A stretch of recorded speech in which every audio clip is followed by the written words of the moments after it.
ಯೋಂತಃ ಪ್ರವಿಶ್ಯ ಮಮ ವಾಚಮಿಮಾಂ ಪ್ರಸುಪ್ತಾಂ ಸಂಜೀವಯತ್ಯಖಿಲಶಕ್ತಿಧರಸ್ವಧಾಮ್ನಾ ಅನ್ಯಾಂಶ್ಚ ಹಸ್ತಚರಣಶ್ರವಣತ್ವಗಾದೀನ್ ಪ್ರಾಣಾನ್ನಮೋ ಭಗವತೆ ಪುರುಷಾಯ ತುಭ್ಯಂ.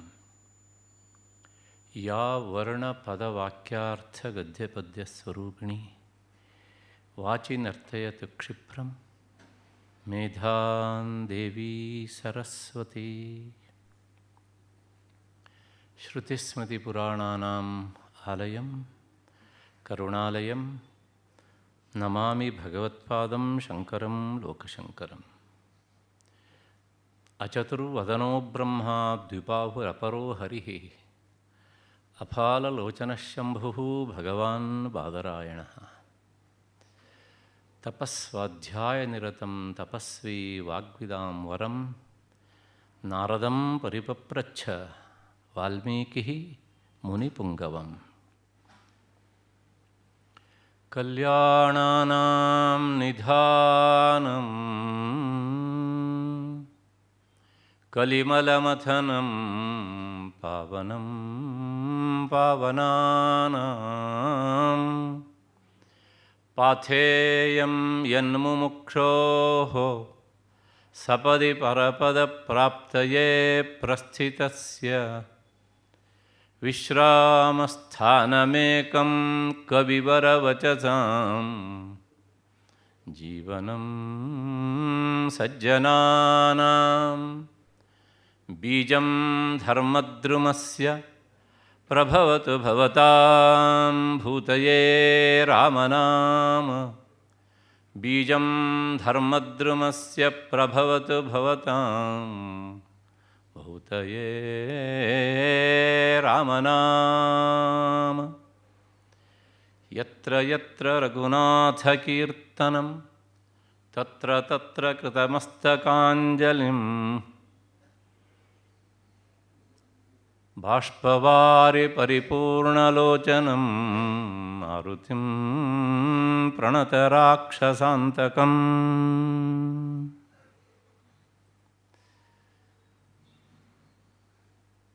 ಎಡತೊರೆ ಯೋಗಾನಂದೇಶ್ವರ ಸರಸ್ವತಿ ಮಠಾಧೀಶ್ವರರಾದ ಪರಮಪೂಜ್ಯ ಶ್ರೀ ಶ್ರೀ ಶಂಕರ ಭಾರತಿ ಮಹಾಸ್ವಾಮಿಗಳವರ ಪದತಲದಲ್ಲಿ ಹಾಗೂ ಕರಕಮಲ ಸಂಜಾತರ ಅಂತಹ ಪರಮಪೂಜ್ಯ ಶ್ರೀ ಶ್ರೀ ಬ್ರಹ್ಮಾನಂದ ಭಾರತಿ ಸ್ವಾಮಿಗಳವರ ಚರಣಾರವಿಂದಗಳಲ್ಲಿ ಶಿರವಾಗಿ ನಮಸ್ಕರಿಸುತ್ತಾ, ಈ ಚಾತುರ್ಮಾಸ್ಯ ಸಂದರ್ಭದಲ್ಲಿ ಈ ರಾಮಾಯಣ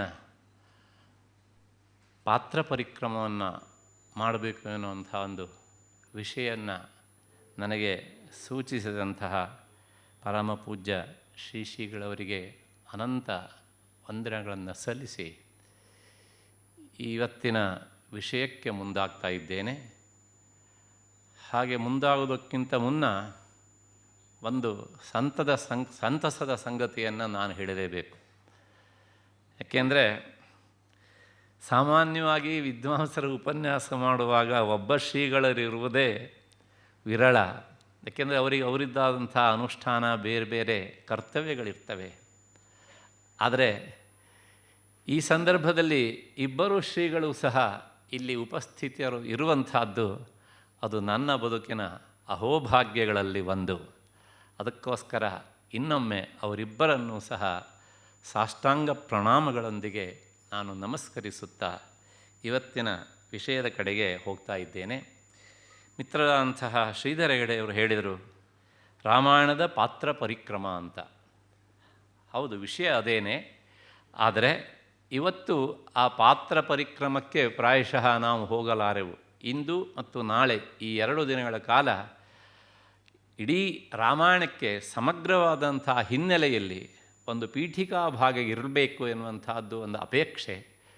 ಹಾಗಾಗಿ ಅದರ ಪೀಠಿಕಾ ಭಾಗ ಇವತ್ತು ಮತ್ತು ನಾಳೆ, ಇವತ್ತು ಪ್ರಾಯಶಃ ಮುಗಿಲಿಕ್ಕಿಲ್ಲ, ನಾಳೆ ಮುಗಿಬಹುದು, ಮುಗಿದರೆ ಮುಂದಿನ ವಿಷಯಕ್ಕೆ ಹೋಗೋದು. ಹಾಗಿಲ್ಲದೇ ಇದ್ದರೆ ನಾಳೆನೂ ಮತ್ತು ಪುನಃ ಒಂದು ಅವಧಿ ರಾಮಾಯಣದ ಪೀಠಿಕಾ ಭಾಗಕ್ಕೇ ಅದು ಪ್ರಾಯಶಃ ಸಲ್ಲುತ್ತದೆ ಅಂತ ನಾನು ಭಾವಿಸಿದ್ದೇನೆ. ಯಾಕೆಂದರೆ 24,000 ಶ್ಲೋಕಗಳ ಈ ಆದಿಕಾವ್ಯವನ್ನು ಕುರಿತು ಬರೇ ಪಾತ್ರ ಪರಿಕ್ರಮವನ್ನು ಮಾಡೋದಕ್ಕೆ ಇದ್ದಕ್ಕಿದ್ದ ಹಾಗೆ ಪ್ರಾರಂಭ ಮಾಡುವುದಕ್ಕಿಂತ ಅದರ ಹಿನ್ನೆಲೆಯನ್ನು ಸ್ವಲ್ಪ ನಾವು ತಿಳ್ಕೊಂಡ್ರೆ ಹೆಚ್ಚು ಅನುಕೂಲ ಅಂತ ಭಾವಿಸಿ ನಾನು ಹೀಗೆ ತೀರ್ಮಾನವನ್ನು ಮಾಡಿದ್ದೇನೆ. ಹಾಗಾಗಿ ಇಂದು ಮತ್ತು ನಾಳೆ ಈ 2 ದಿನಗಳ ಕಾಲದ ಅವಧಿ ಏನಿದ್ರೂ ಸಹ ರಾಮಾಯಣದ ಪೀಠಿಕಾ ಭಾಗಕ್ಕೆ ಸಲ್ಲುತ್ತದೆ ಅಂತ. ನಮಗೆಲ್ಲರಿಗೂ ಗೊತ್ತು, ರಾಮಾಯಣ ಮತ್ತು ಮಹಾಭಾರತ ಈ ದೇಶದ ಸಂಸ್ಕೃತಿಯ 2 ಕಣ್ಣುಗಳಿದ್ದ ಹಾಗೆ. ಯಾವಾತ ರಾಮಾಯಣವನ್ನು ಮತ್ತು ಮಹಾಭಾರತವನ್ನು ಪ್ರಾಮಾಣಿಕವಾಗಿ ಓದಿರೋದಿಲ್ವೋ ಅಥವಾ ತಿಳಿಯಲಾರನೋ ಅವನು ಭಾರತೀಯ ಸಂಸ್ಕೃತಿಯನ್ನು ಸರಿಯಾಗಿ ಅರ್ಥ ಮಾಡಿಕೊಳ್ಳಲಾರ. ನಮ್ಮ ದೇಶದ ಎಲ್ಲ ಸಂಸ್ಕೃತಿ, ಪರಂಪರೆ, ನಮ್ಮ ಬದುಕು, ಯಾರೊಂದಿಗೆ ಹೇಗೆ ವ್ಯವಹರಿಸಬೇಕು, ಈ ಎಲ್ಲ ವಿವರಗಳು ಸಹ ಇದು 2 ಗ್ರಂಥಗಳಲ್ಲಿ ವಿಸ್ತೃತವಾಗಿ ಅಡಕವಾಗಿಕೊಂಡು ಇವೆ. ಆದ್ದರಿಂದ ರಾಮಾಯಣ ಮತ್ತು ಮಹಾಭಾರತ ಎನ್ನುವಂಥದ್ದು ನಮ್ಮ ಭಾರತೀಯರಿಗೆ ಸಂಸ್ಕೃತಿಯ ನೆಲೆಯಲ್ಲಿ ನಿಜವಾಗಿ ಕೇವಲ ಲೋಕವನ್ನು ನೋಡೋ ಕಣ್ಣುಗಳಷ್ಟೇ ಅಲ್ಲ, ಅವು ನಮಗೆ ದಿವ್ಯ ದೃಷ್ಟಿಯನ್ನು ಕೊಡುವಂತಹ ಕಣ್ಣುಗಳು ಅಂತ ಹೇಳಿದರೆ ತಪ್ಪಾಗಲಿಕ್ಕಿಲ್ಲ. ಅಷ್ಟು ಹಿನ್ನೆಲೆಯಲ್ಲಿ ರಾಮಾಯಣ ಅದು ಮಹಾಭಾರತಕ್ಕಿಂತ ಮೊದಲಿನದು. ಅದರ ಕಾಲದ ಅವಧಿಯನ್ನು ನಾಳೆ ನೋಡೋಣ. ಮಹಾಭಾರತಕ್ಕಿಂತ ಮೊದಲಿನದು, ಅದಕ್ಕಿಂತ ಹೆಚ್ಚಿಗೆ ಛಂದೋಬದ್ಧವಾಗಿ ಬಂದಂಥ ಕಾವ್ಯಗಳಲ್ಲೆಲ್ಲ ಅದು ಮೊದಲಿನದು. ಈ ದೃಷ್ಟಿಯಲ್ಲಿ ಅದು ಭಾರತದ ಆದಿಕಾವ್ಯ. ಈ ಹೆಸರು ಅದಕ್ಕೆ ಸರ್ವಾತ್ಮನ ಅನ್ವರ್ಥ ಆಗುವಂಥದ್ದು. ಹಾಗಿದ್ದರೆ ರಾಮಾಯಣ ಅಂದರೆ ಏನು ಅಂತ ಮೂಲಭೂತವಾದಂಥ ಪ್ರಶ್ನೆ. ರಾಮಾಯಣಕ್ಕೆ ರಾಮಾಯಣ ಅಂತ ಒಂದೇ ಹೆಸರಲ್ಲ ಇರುವುದು, ಇನ್ನೊಂದು ಹೆಸರುಂಟು, ಸೀತಾಯನ ಅಂತ. ಅಂದರೆ ಅದರ ತಾತ್ಪರ್ಯ ನಾನು ಹೇಳ್ತಿದ್ದೇನೆ. ಅದರ ಹಿಂದೂ ಸಹ ಇರುವುದು ರಾಮಾಯಣ ಅಂತಲೇ, ಮತ್ತು ವಿವರಣೆ ಕೊಡ್ತೇನೆ ಹೇಗೆ ಅಂತ. ಅದಾದಮೇಲೆ ಇನ್ನೊಂದು ಹೆಸರು ಉಂಟು, ಪೌಲಸ್ತ್ಯವಧಂ ಅಂತ. ಹೀಗೆ 3 ಹೆಸರುಗಳು ರಾಮಾಯಣಕ್ಕೆ ಇವೆ. ಆದರೆ ಹೆಚ್ಚು ಪ್ರಸಿದ್ಧವಾಗಿ ನಿಂತದ್ದು ರಾಮಾಯಣ ಎನ್ನುವಂಥ ಹೆಸರು ಮಾತ್ರ. ಯಾಕೆ ಹೀಗೆ? ರಾಮಾಯಣ ಅಂದರೆ ಏನು ಹಾಗಿದ್ರೆ? ಅಂದರೆ ರಾಮಾಯಣ ಅಂದರೆ ರಾಮಸ್ಯ ಅಯನಂ ರಾಮಾಯಣಂ. ಅಯನಂ ಅಂದರೆ ದಾರಿ, ಮಾರ್ಗ ಅಂತ ಅರ್ಥ. ಹಾಗಾಗಿ ಯಾವುದು ನಮಗೆ ಶ್ರೀರಾಮಚಂದ್ರ ನಡೆದು ತೋರಿಸಿದ ದಾರಿಯನ್ನು ಪರಿಚಯ ಮಾಡಿಕೊಡ್ತದೆಯೋ, ಯಾವುದು ಅವನಂತೆ ನಡಿಬೇಕು ಅಂತ ಪರ್ಯಾಯವಾಗಿ ನಮಗೆ ಹೇಳ್ತದೆಯೋ, ಯಾವುದು ರಾಮಾಯಣದಲ್ಲಿ ಬರುವಂತಹ ಪಾತ್ರಗಳಲ್ಲಿ ನೀನು ಕೆಲವನ್ನು ಆಯ್ಕೆ ಮಾಡಿಕೊಳ್ಳುವುದು ಹೇಗೆ ಆದರ್ಶವೋ, ಕೆಲವನ್ನು ಬಿಡುವುದೂ ಸಹ ಬದುಕಿಗೆ ಆದರ್ಶ ಅಂತ ಹೇಳ್ತದೆಯೋ, ಅಂತಹ ರಾಮಾಯಣ ಅನ್ನೋದಕ್ಕೆ ಅರ್ಥ ರಾಮನಂತೆ ನಾವು ನಡೆಯಬೇಕು, ಅವನು ಹಾಕಿಕೊಟ್ಟಂತಹ ಮಾರ್ಗದಲ್ಲಿ ಹೆಜ್ಜೆ ಹಾಕಬೇಕು ಎನ್ನುವಂಥದ್ದು. ರಾಮನಂತೆ ನಡೆಯಬೇಕು ಅಂದರೆ ಕೇವಲ ಕಾಲುಗಳಿಂದ ನಡೆಯೋದು ಅಂತ ಅರ್ಥ ಅಲ್ಲ. ಬದುಕಿನಲ್ಲಿ ನಮಗೆ ಬಂದಂಥ ಸಮಸ್ಯೆಗಳು, ಸಂಕಟಗಳು ಇವೆಲ್ಲ ಬಂದಾಗ ರಾಮ ಹೇಗೆ ಬಾಯಿಂದ ಏನನ್ನೂ ಹೇಳದೆ ತಾನು ನಡೆದು ತೋರಿಸಿ ಸಮಸ್ಯೆಯನ್ನು ಪರಿಹರಿಸಿಕೊಟ್ನೋ, ಅಂತಹ ಮೇಲ್ಪಂಕ್ತಿಯನ್ನು ಹಾಕಿದ್ದನ್ನು ನೇರವಾಗಿ ನಮಗೆ ಪರಿಚಯಿಸುವಂತಹ ಕಾವ್ಯವೇ ಅದು ರಾಮಾಯಣ. ಹಾಗಾಗಿ ಅದು ರಾಮನ ನಡೆಯನ್ನು, ಅವನು ನಮಗೆ ಹಾಕಿಕೊಟ್ಟಂಥ ಮಾರ್ಗವನ್ನು ನೇರವಾಗಿ ಪರಿಚಯಿಸುವಂಥದ್ದು. ಆದ್ದರಿಂದ ಅದರ ಹೆಸರು ರಾಮಾಯಣ ಅಂತ. ಇದನ್ನು ಸ್ತ್ರೀಲಿಂಗದಲ್ಲೂ ಹೇಳಬಹುದು, ರಾಮಾಯಾಹ ಅಯನಂ ರಾಮಾಯಣಂ ಅಂತ. ಹಾಗಿದ್ರೆ ರಾಮಾಯಾಹ ಅಂದ್ರೆ ಏನ್ರಿ ಅಂದರೆ, ಸಂಸ್ಕೃತದ ಕೋಶ ಹೇಳ್ತದೆ ಸುಂದರಿ ರಮಣಿ ರಾಮ ಅಂತ.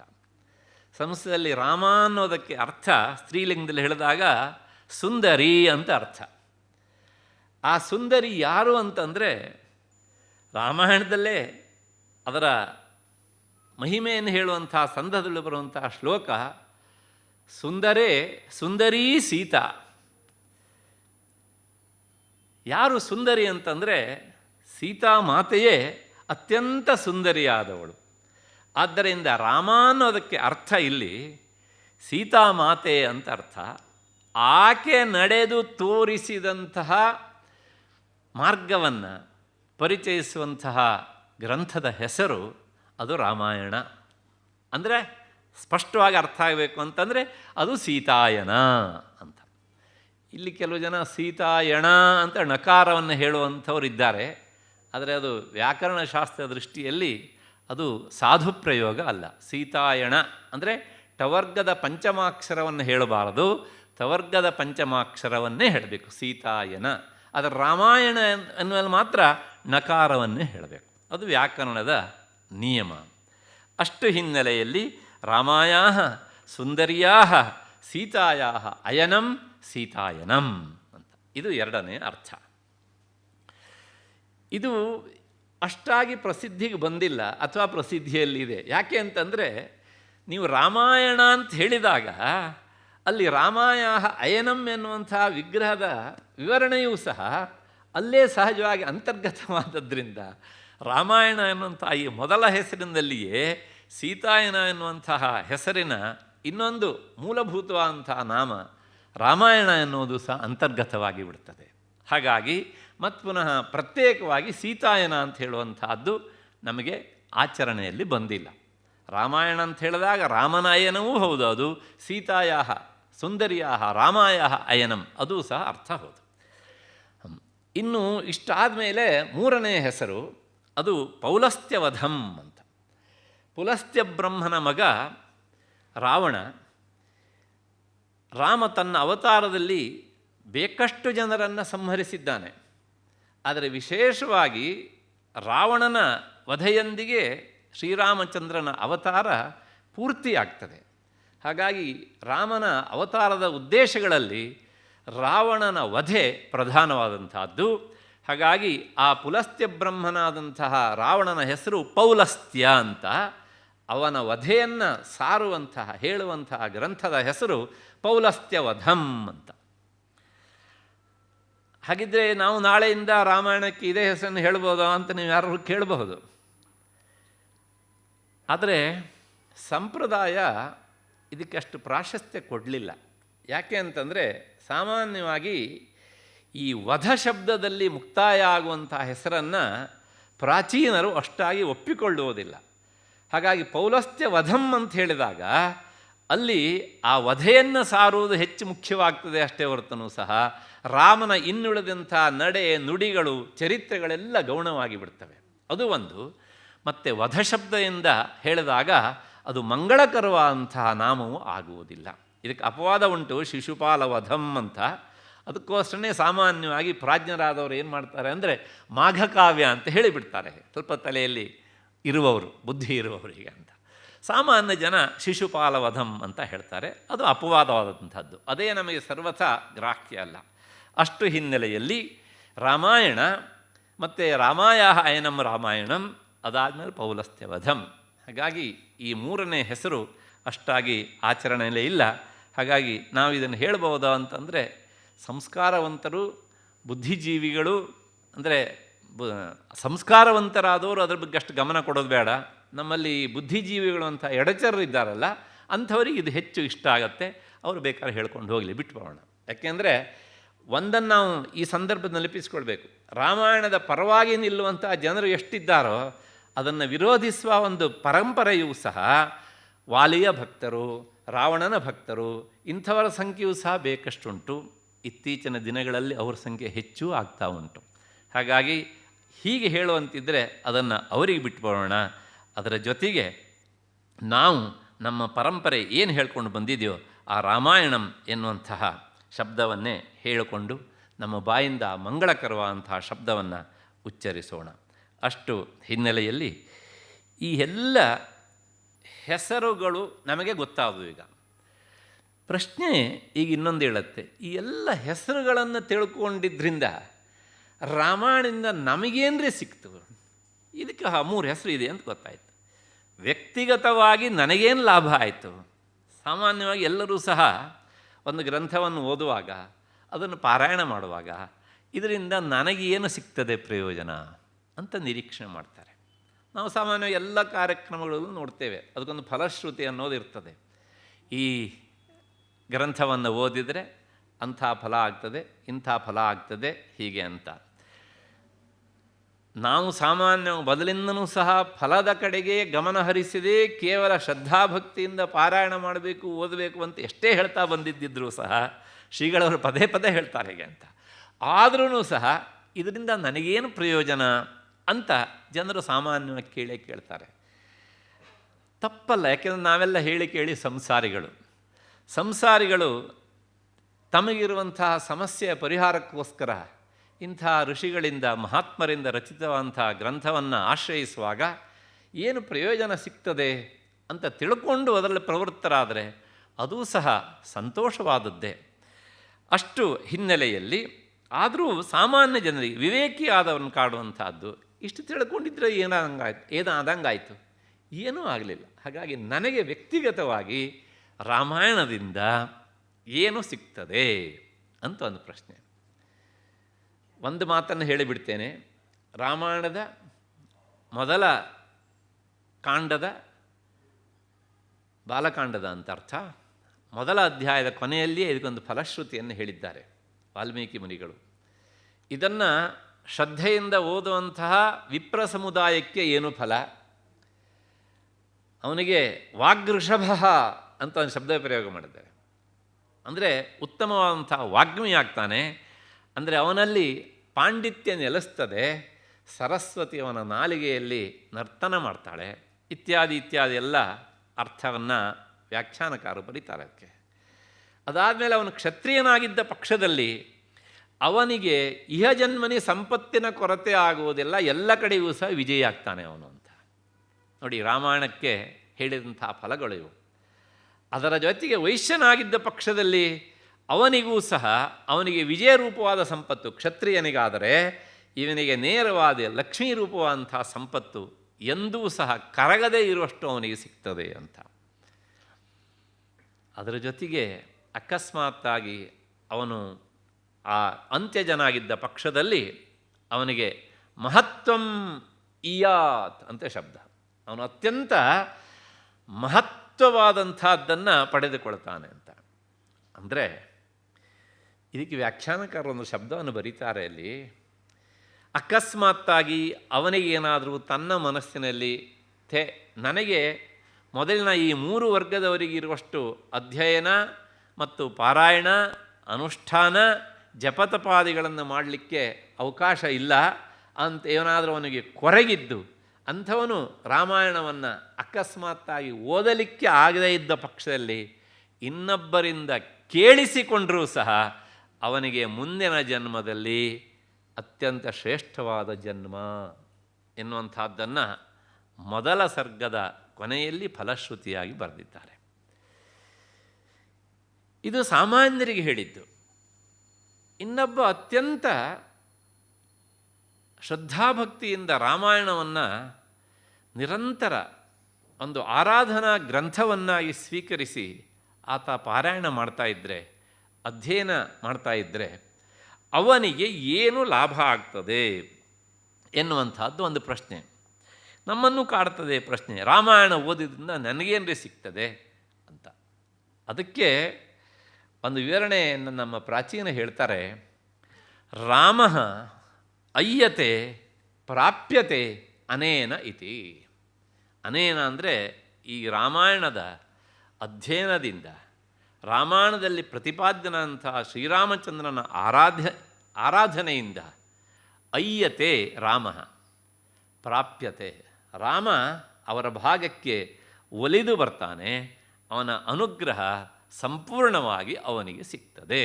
ಹೆಚ್ಚೇಕೆ ಅವನು ಮುಂದಕ್ಕೆ ಹೋದಾಗ ಕೊನೆಯಲ್ಲಿ ಅವನ ಉಪಾಸನೆ, ಅವನ ಆರಾಧನೆ, ಅವನ ಅಧ್ಯಯನ ತೀವ್ರವಾದಂಥ ಹಂತಕ್ಕೆ ಹೋದಾಗ ಅವನು ರಾಮನೊಂದಿಗೆ ಒಂದಾಗಿ ಬಿಡ್ತಾನೆ. ಇದಕ್ಕಿಂತ ದೊಡ್ಡ ಫಲ ಇನ್ನೇನು ಬೇಕು? ಹಾಗಾಗಿ ರಾಮ ಅಯ್ಯತೆ ಪ್ರಾಪ್ಯತೆ ಅನೇನ ಐತಿ ರಾಮಾಯಣಂ ಎನ್ನುವಂತಹ ಈ ವಿವರಣೆಯನ್ನು ಪ್ರಾಚೀನರು ನಮಗೆ ತಿಳಿಸಿಕೊಟ್ಟಿದ್ದಾರೆ. ಆಯಿತು, ಅದಾದ ಮೇಲೆ ಯಾಕೆ ಹೀಗೆ ಅಂತಂದರೆ, ಬ್ರಹ್ಮಸೂತ್ರಕ್ಕೆ ರತ್ನಪ್ರಭಾ ಅಂತ ಒಂದು ವ್ಯಾಖ್ಯಾನ ಉಂಟು. ರಾಮಬ್ರಹ್ಮಾನಂದರು ಅಂತ ಅದರ ವ್ಯಾಖ್ಯಾನವನ್ನು ಬರೆದಂಥವರು. ಅವರು ತಮ್ಮ ವ್ಯಾಖ್ಯಾನದಲ್ಲಿ ಬರೀತಾರೆ, ತತ್ವ ಸಮನ್ವಯಾತ್ ಎನ್ನುವಂತಹ ಸೂತ್ರದ ಸಂದರ್ಭದಲ್ಲಿ, ರಾಮ ನಾಮ್ನಿ ಪರೇ ಧಾಮ್ನಿ ಕೃತ್ಸ್ನ ಆಮ್ನಾಯ ಸಮನ್ವಯ ಅಂತ. ಅಂದರೆ ಈ ರಾಮಾಯಣದಲ್ಲಿ ಆರಾಧ್ಯ ದೈವ ರಾಮ. ಅಂತಹ ಆ ರಾಮ ಅವನು ಕೇವಲ ದಶರಥನ ಮಗನಷ್ಟೇ ಅಲ್ಲ, ಆತನೇ ಸಾಕ್ಷಾತ್ ಪರಬ್ರಹ್ಮ ವಸ್ತು ಅಂತ. ಹಾಗಾಗಿ ಇಡೀ ವೇದ, ಉಪನಿಷತ್ತು ಇವೆಲ್ಲವೂ ಸಹ ಆ ರಾಮ ಎನ್ನುವಂಥ ಹೆಸರಿನಲ್ಲಿಯೇ ಅವು ಅಡಕವಾಗಿ ಹೋಗ್ತವೆ ಅಂತ. ಅಂದರೆ ಹೀಗೆ ಹೇಳುವುದರ ಮೂಲಕ ಅವರು ಏನು ಹೇಳ್ತಾರೆ ಅಂದರೆ, ರಾಮ ಮೀಮಾಂಸೆ ಎನ್ನುವಂಥದ್ದು ಬ್ರಹ್ಮ ಮೀಮಾಂಸೆಗಿಂತ ಬೇರೆ ಅಲ್ಲ. ಆದ್ದರಿಂದ ಆ ರಾಮಾಯಣವನ್ನು ಓದುವುದು ಅಂದರೆ ರಾಮ ಮೀಮಾಂಸೆ ಮಾಡುವುದು. ರಾಮ ಮೀಮಾಂಸೆ ಮಾಡುವುದು ಅಂದರೆ ಅದು ಬ್ರಹ್ಮ ಮೀಮಾಂಸೆಗಿಂತ ಹೊರತಲ್ಲ. ಹಾಗಾಗಿ ಅದು ಪರ್ಯಾಯವಾಗಿ ಬ್ರಹ್ಮಚಿಂತನೆಯೇ ಆಗುತ್ತದೆ. ಇದಕ್ಕಿಂತ ಉತ್ಕೃಷ್ಟವಾದಂತಹ ಸಾಧನೆ, ಆ ಸಾಧನೆಗೆ ಮತ್ತೆ ಬ್ರಹ್ಮವಸ್ತುವಿನ ಬಗ್ಗೆ ಚಿಂತನೆ ಮಾಡುವವನು ಬ್ರಹ್ಮನಲ್ಲಿಯೇ ಒಂದಾಗಿ ಹೋಗ್ತಾನೆ ಅಂತ. ಯಾವನು ಅದನ್ನು ತಿಳಿತಾನೋ ಅದರಲ್ಲಿ ಒಂದಾಗ್ತಾನೆ ಎನ್ನುವಂಥದ್ದು ಉಪನಿಷತ್ತಿನ ಮಾತು. ಇದಕ್ಕಿಂತ ಉತ್ತಮವಾದಂತಹ ಮಿಗಿಲಾದ ಫಲ ಇನ್ನೇನುಂಟು ಅನ್ನುವಂಥದ್ದು ಪ್ರಶ್ನೆ. ಇದಕ್ಕಿಂತ ಉತ್ತಮವಾದಂತಹ ಫಲ ಇನ್ನು ಯಾವುದೂ ಸಹ ಇಲ್ಲ. ಆದ್ದರಿಂದ ರಾಮಾಯಣವನ್ನು ಓದಿದರೆ ಅವನು ಆ ರಾಮತತ್ವದಲ್ಲಿ ಲೀನವಾಗ್ತಾನೆ ಅಂತ. ಅಷ್ಟೇ ಅಲ್ಲ, ಮಹಾತ್ಮರೆಲ್ಲರನ್ನೂ ಸಹ ನಾವು ನೋಡ್ತಾ ಬಂದರೆ, ಈ ದೇಶದಲ್ಲಿ ಯಾರ್ಯಾರಿದ್ದಾರೋ ಅವ್ರನ್ನೆಲ್ಲ ಒಂದ್ಸಲ ನೋಡ್ಬಿಡೋಣ. ರಾಮಾಯಣವನ್ನು ಯಾರು ಹಚ್ಚಿಕೊಂಡಿದ್ದರೋ ಅವರು ಇತಿಹಾಸದಲ್ಲಿ ಹೇಗೆ ನಿಂತಿದ್ದಾರೆ ಇವತ್ತು ಅಂತಂದರೆ, ಪ್ರಾಯಶಃ ಅವರ ಹೆಸರು ಅಜರ ಮತ್ತು ಅಮರ. ಉದಾಹರಣೆಗೆ ಸಜ್ಜನಗಡದ ಸದ್ಗುರು ಸಮರ್ಥ ರಾಮದಾಸರು, ಪ್ರಾಯಶಃ ಅವರು ರಾಮನ ಪರಮ ಆರಾಧ್ಯ ದೈವ ಅಂತ ಭಾವಿಸಿದವರು ರಾಮನನ್ನು. ಎಷ್ಟರ ಮಟ್ಟಿಗೆ ಅಂದರೆ ಅವರು ಸಾಕ್ಷಾತ್ ಮುಂದೆ ಆಂಜನೇಯನ ಅವತಾರಿಗಳು ಅಂತಲೇ ಹೇಳಿಸಿಕೊಂಡ್ರು. ಅಂತಹ ಸಮರ್ಥ ರಾಮದಾಸರು ಆ ಮಟ್ಟಕ್ಕೆ ಏರಿದ್ದಿದ್ದರೆ ಅವರಿಗೆ ಸಹಾಯಕ್ಕೆ ಬಂದಿದ್ದು ಅಥವಾ ಅವರು ಆಯ್ದುಕೊಂಡದ್ದು ಇದೇ ರಾಮಾಯಣದಲ್ಲಿ ಪ್ರತಿಪಾದ್ಯವಾದಂಥ ರಾಮ ಎನ್ನುವಂಥ ಎರಡಕ್ಷರದ ತತ್ವಗಳನ್ನು. ಆಯಿತು. ಅದಾದಮೇಲೆ ತುಳಸೀದಾಸರು ಉತ್ತರ ಭಾರತದಲ್ಲಿ ಅತ್ಯಂತ ಪ್ರಸಿದ್ಧರಾದವರು. ಅಷ್ಟೇ ಅಲ್ಲ, ವಾಲ್ಮೀಕಿ ರಾಮಾಯಣವನ್ನು ಬಿಟ್ಟರೆ ಎರಡನೇ ಸ್ಥಾನದಲ್ಲಿ ನಿಲ್ಲುವಂಥ ರಾಮಾಯಣ ಅದು ತುಳಸಿ ರಾಮಾಯಣ. ಅವರೂ ಸಹ ಶ್ರೀರಾಮಚಂದ್ರನ ಪರಬ್ರಹ್ಮ ಅಂತಲೇ ಆರಾಧಿಸಿದವರು. ಹಾಗಾಗಿ ಇದು ರಾಮಾಯಣವನ್ನು ಹಚ್ಚಿಕೊಂಡವರು ಹೇಗೆ ಯಾವ ಎತ್ತರಕ್ಕೆ ಹೋಗ್ತಾರೆ, ಅವರ ಹೆಸರು ಹೇಗೆ ಅತ್ಯಂತ ಎಲ್ಲ ಕಡೆಗೂ ಸಹ ವಿಜೃಂಭಿಸ್ತದೆ ಅನ್ನೋದಕ್ಕೆ ಇದು ಎರಡನೆಯ ಉದಾಹರಣೆ. ಅದರ ಜೊತೆಗೆ ಗೋಂದಾವಳೆ ಬ್ರಹ್ಮಚೈತನ್ಯ ಮಹಾರಾಜರು, ಅವರ ಹೆಸರನ್ನು ಬಹಳಷ್ಟು ಜನ ಕೇಳಿರ್ತೀರಿ. ಅವರೂ ಸಹ ಕೇವಲ ರಾಮನಾಮದಿಂದಲೇ ಅತ್ಯಂತ ಉತ್ಕೃಷ್ಟವಾದಂತಹ ಸಾಧನೆಯನ್ನು ಮಾಡಿದವರು. ಅದಾದ ಮೇಲೆ ಸ್ವಾಮಿ ಸಮರ್ಥರು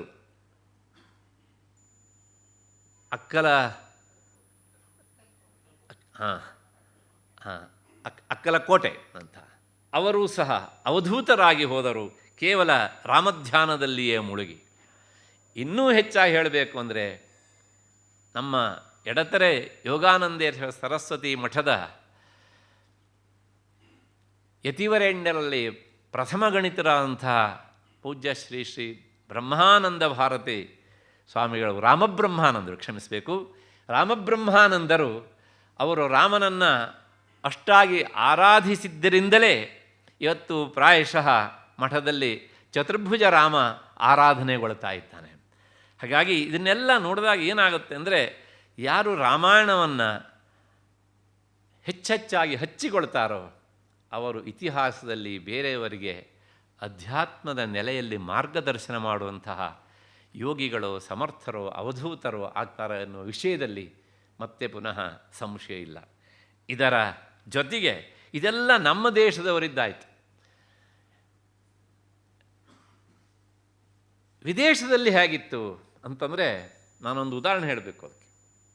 ಇದು 1853ರಲ್ಲಿ ನಡೆದಂಥ ಒಂದು ಘಟನೆ. ಆಗ ನಮ್ಮ ದೇಶವನ್ನು ಬಿಳಿಯರು ಆಳ್ತಾ ಇದ್ದರು. ಅವರ ಆಳ್ವಿಕೆಯ ಉದ್ದೇಶದಲ್ಲಿ ಇಲ್ಲಿನ ಹಿಂದೂಗಳನ್ನು ಕ್ರಿಶ್ಚಿಯನ್ ಅನ್ನಾಗಿ ಮಾಡುವಂಥ ಉದ್ದೇಶ ಒಂದಾಗಿತ್ತು. ಹಾಗೆ ಆ ಉದ್ದೇಶವನ್ನು ಅವರು ಪೂರ್ತಿ ಮಾಡೋದಕ್ಕೆ ಇಂಗ್ಲೆಂಡಿನಿಂದ ಒಬ್ಬ ಯುವಕನಾದಂಥ ಪಾದ್ರಿಯನ್ನು ಕರೆಸ್ಕೊಂಡ್ರು. ಅವನಪ್ಪ ಸಾಕಷ್ಟುವಾಗಿ ಕೆಲಸ ಮಾಡಿದ್ದ. ಅಪ್ಪನ ಹೆಸರು ರೆವರೆಂಟ್ ರಾಬರ್ಟ್ ಅಂತ. ಅವನ ಮಗ ರಾಬರ್ಟ್ ಗ್ರಿಫಿತ್ ಅಂತ. ಅವನು 1826ರಲ್ಲಿ ಹುಟ್ಟಿದ್ದಾನೆ. ಆತ ನನ್ನ ಇಲ್ಲಿನ ಆ ವಸಾಹತುಶಾಹಿಯ ಮುಖ್ಯಸ್ಥರು ಅವನ ಪ್ರತಿಭೆಯನ್ನು ಕಂಡು ಇಲ್ಲಿಗೆ ಕರೆಸ್ಕೊಂಡ್ರು. ನೀನು ಬಾ ಅಂತ. ಎಲ್ಲಿಗೆ ಕರೆಸಿದ್ರು ಅಂದರೆ, ಇವತ್ತು ನಾವು ಯಾವುದನ್ನು ವಾರಾಣಸಿಯ ಹಿಂದೂ ವಿಶ್ವವಿದ್ಯಾನಿಲಯ ಅಂತ ಹೇಳ್ತೇವೋ ಆಗ ಅದು ಇನ್ನೂ ಹಿಂದೂ ವಿಶ್ವವಿದ್ಯಾನಿಲಯ ಆಗಿರಲಿಲ್ಲ. ಆಗ ಅದು ವಾರಾಣಸಿಯ ಸಂಸ್ಕೃತ ಒಂದು ಹೈಸ್ಕೂಲ್ ಆಗಿತ್ತು. ಆ ಹೈಸ್ಕೂಲಿಗೆ ಅವನನ್ನು ಪ್ರಿನ್ಸಿಪಾಲನನ್ನಾಗಿ ನೇಮಿಸಿದರು. ಒಳ್ಳೆಯ ಇಂಗ್ಲೀಷ್ ಇತ್ತು ಅವನ ಹತ್ತಿರ. ಕೊನೆಗೆ ಅವನ ಸಾಮರ್ಥ್ಯವನ್ನು ನೋಡಿ ಈ ದೇಶವನ್ನು ಆಳ್ತಾ ಇದ್ದಂತಹ ಆ ಬಿಳಿಯ ಮುಖ್ಯಸ್ಥ ಅಧಿಕಾರಿ ಆತನಿಗೆ ಹೇಳಿದ, ನೀನು ಈ ಕೆಲಸವನ್ನು ನಿಲ್ಲಿಸು, ಒಂದು ಕೆಲಸ ಮಾಡು, ನಿನಗೆ ಹೇಗೂ ಸ್ವಲ್ಪ ಸಂಸ್ಕೃತವನ್ನು ಓದುವಂತಹ ಹವ್ಯಾಸ ಉಂಟಲ್ಲ, ಚೆನ್ನಾಗಿ ವಾರಾಣಸಿಯಲ್ಲಿ ಸಂಸ್ಕೃತ ಕಲ್ತ್ಬಿಡು, ಆಮೇಲೆ ನಿನಗೊಂದು ದೊಡ್ಡ ಕೆಲಸ ಕೊಡ್ತೇನೆ ಅಂತ. ಅವನು ಸಂಸ್ಕೃತ ಕಲಿತ ಅಲ್ಲಿನ ಪಂಡಿತರ ಬಳಿ ಸಾರಿ. ಅದಾದಮೇಲೆ ಅವನಿಗೆ ಕೆಲಸ ಕೊಟ್ಟರು. ಏನಂದರೆ, ಇಡೀ ವಾಲ್ಮೀಕಿ ರಾಮಾಯಣವನ್ನು ನೀನು ಇಂಗ್ಲೀಷಿಗೆ ಅನುವಾದ ಮಾಡಬೇಕು. ಅದರ ಜೊತೆಗೆ ಎಲ್ಲೆಲ್ಲಿ ಸಾಧ್ಯವಾಗುತ್ತೋ ಅಲ್ಲೆಲ್ಲ ಹಿಂದೂ ಧರ್ಮಕ್ಕಿಂತ ಕ್ರಿಶ್ಚಾನಿಟಿ ಶ್ರೇಷ್ಠ ಅನ್ನೋದನ್ನು ಟಿಪ್ಪಣಿ ರೂಪದಲ್ಲಿ ಬರಿತಾ ಇಲ್ಲಿನ ಹಿಂದೂಗಳನ್ನು ಕ್ರೈಸ್ತರನ್ನಾಗಿ ಮಾಡಲಿಕ್ಕೆ ಪ್ರಯತ್ನ ಮಾಡಬೇಕು ಅಂತ.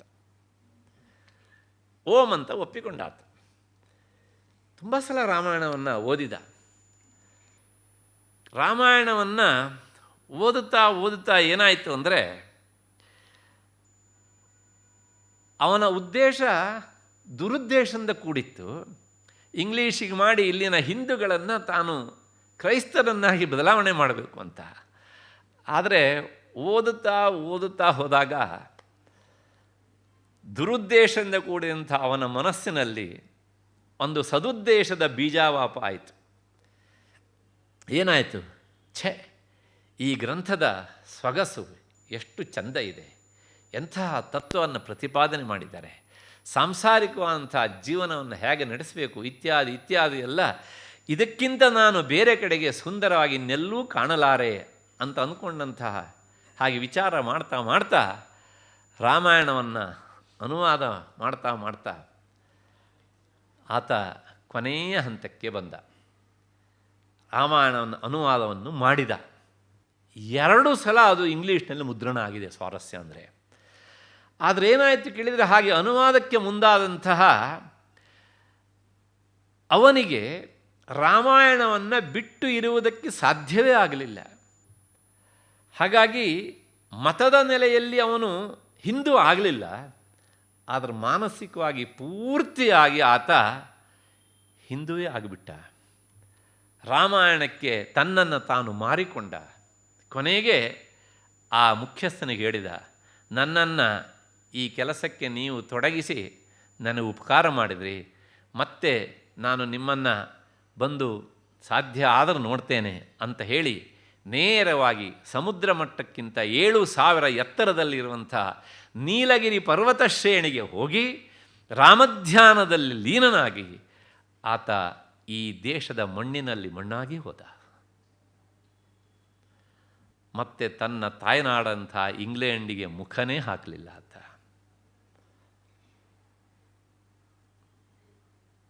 ರಾಮ ಅಯ್ಯತೆ ಅನೇನ ಇತಿ ರಾಮಾಯಣ. ಅಂದರೆ ರಾಮಾಯಣವನ್ನು ನಿಜವಾದಂತಹ ಶ್ರದ್ಧಾಭಕ್ತಿಯಿಂದ ಓದಿದವರಿಗೆ ಮತ್ತು ಆ ರಾಮನ ಮಂತ್ರವನ್ನು ಅಷ್ಟೋ ಇಷ್ಟ ಉಪಾಸನೆಯಲ್ಲಿ ಇರಿಸ್ಕೊಂಡು ಅದನ್ನು ಮಾಡಿದಾಗ ಖಂಡಿತವಾಗಿಯೂ ಸಹ ಅವರ ಭಾಗಕ್ಕೆ ಆ ರಾಮ ಸಿಕ್ಕೇ ಸಿಗ್ತಾನೆ. ಅಷ್ಟು ಹಿನ್ನೆಲೆಯಲ್ಲಿ ಮತ್ತು ಇದಕ್ಕೆ ಸಂಬಂಧಪಟ್ಟಂತಹ ಕೆಲವು ವಿಷಯಗಳನ್ನು ಮತ್ತೆ ನಾನು ನಾಳೆ ಮತ್ತು ಮುಂದಿನ ಸಂದರ್ಭದಲ್ಲಿ ಹೇಳ್ತೇನೆ. ಇಷ್ಟು ಹಿನ್ನೆಲೆಯಲ್ಲಿ ಕೆಲವು ಜನರನ್ನು ಕಾಡುವಂಥ ಒಂದು ಪ್ರಶ್ನೆ, ರಾಮಾಯಣ ಶಾಸ್ತ್ರಗ್ರಂಥವೋ, ಚರಿತ್ರೆಯೋ ಅಂದರೆ ಇತಿಹಾಸವೋ ಅಥವಾ ಕಾವ್ಯವೋ ಎನ್ನುವಂಥದ್ದು.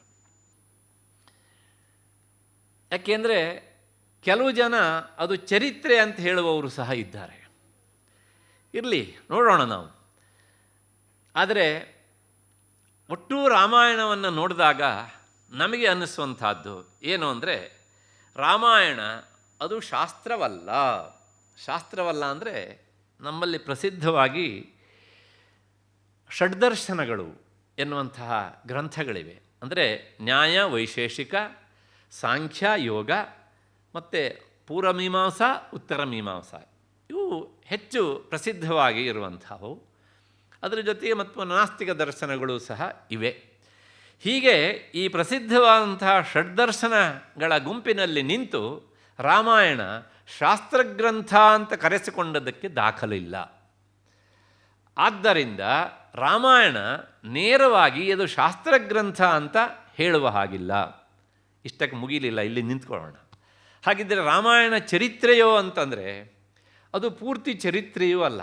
ಯಾಕೆಂದರೆ ಚರಿತ್ರೆಯ ಲಕ್ಷಣ ಸಾಮಾನ್ಯವಾಗಿ ಅವನು ಯಾವತ್ತು ಹುಟ್ಟಿದ, ಯಾವತ್ತು ಸತ್ತ, ಅವನು ಏನೆಲ್ಲ ಮಾಡ್ದ ಇತ್ಯಾದಿ ಇತ್ಯಾದಿ ಕರಾರುವಾಕ್ಕಾಗಿ ಒನ್ ಬೈ ಒನ್ ಹೇಳ್ತಾ ಹೋಗಬೇಕು. ಅದು ಚರಿತ್ರೆಯ ಲಕ್ಷಣ, ಅದು ಹಿಸ್ಟ್ರಿ ಆಗ್ತದೆ ಆಗ. ಹಾಗಾಗಿ ರಾಮಾಯಣ ಹಾಗೂ ಸಹ ಹೇಳುವುದಿಲ್ಲ. ಹಾಗಿದ್ರೆ ರಾಮಾಯಣ ಏನು ಅಂದರೆ ಅದು ಕಾವ್ಯ. ಆದರೆ ಶಾಸ್ತ್ರದ ವಿಚಾರವನ್ನು ಬಿಟ್ಟಿರದ, ಇತಿಹಾಸದ ಅಂಶವನ್ನು ದೂರಕ್ಕೆ ತಳ್ಳದ ಅದು ಕಾವ್ಯ. ಅಂದರೆ ಶಾಸ್ತ್ರದ ವಿಚಾರವನ್ನು ಮತ್ತು ಐತಿಹಾಸಿಕ ವಿಚಾರವನ್ನು ತನ್ನ ಒಡಲಲ್ಲಿ ಸೇರಿಸಿಕೊಂಡಂತಹ ಅದು ಕಾವ್ಯ ಅಂತ. ಚರಿತ್ರೆಯ ಆಧಾರ ಇಲ್ಲದೇ ಇರುವಂತಹ ಕಾವ್ಯ ಅಲ್ಲ. ಅದರ ಜೊತೆಗೆ ಅದು ಕಟ್ಟುಕಥೆಯಂತೂ ಅಲ್ಲವೇ ಅಲ್ಲ ಎನ್ನುವಂಥದ್ದು ನಮ್ಮ ಸಂಪ್ರದಾಯದ ನಿಲುವು. ಹೀಗೆ ಅದು ವಾಸ್ತವಿಕ ವಿಚಾರ ಎನ್ನುವಂತಹ ಅಸ್ಥಿ ಪಂಜರದಿಂದ ದೃಢಾಂಗವಾಗಿ ಪರಿಪುಷ್ಟವಾದಂಥ ಒಂದು ಕಾವ್ಯ ಎನ್ನುವಂತಹದ್ದು ಬಹುಜನ ಸಮ್ಮತವಾದಂತಹ ಒಂದು ಅಭಿಪ್ರಾಯ.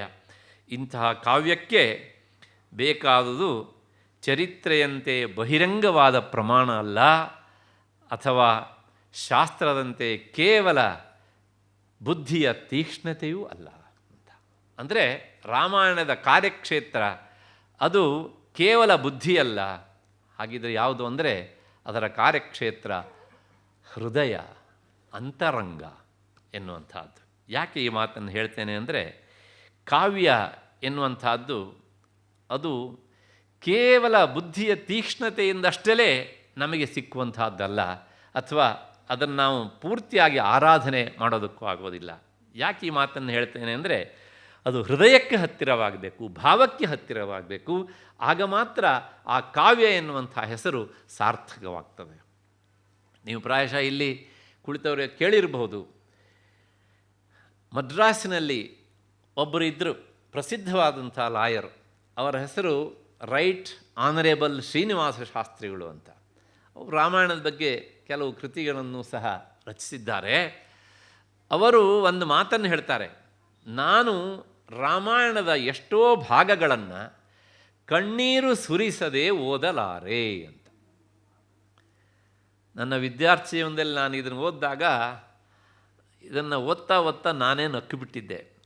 ಏನು ಹೀಗೆಲ್ಲ ಹೇಳ್ತಾರೆ ಅಂತ. ಅಂದರೆ ಇದೆಲ್ಲ ಏನು ಕೆಲಸ ಮಾಡದೇ ಇರ್ಬೋದು ಅಂತ. ದುರವಸ್ಥೆ ಅಂದರೆ ಈಗ ನನ್ನ ಅವಸ್ಥೆ ಹಂಗೆ ಆಗಿದೆ.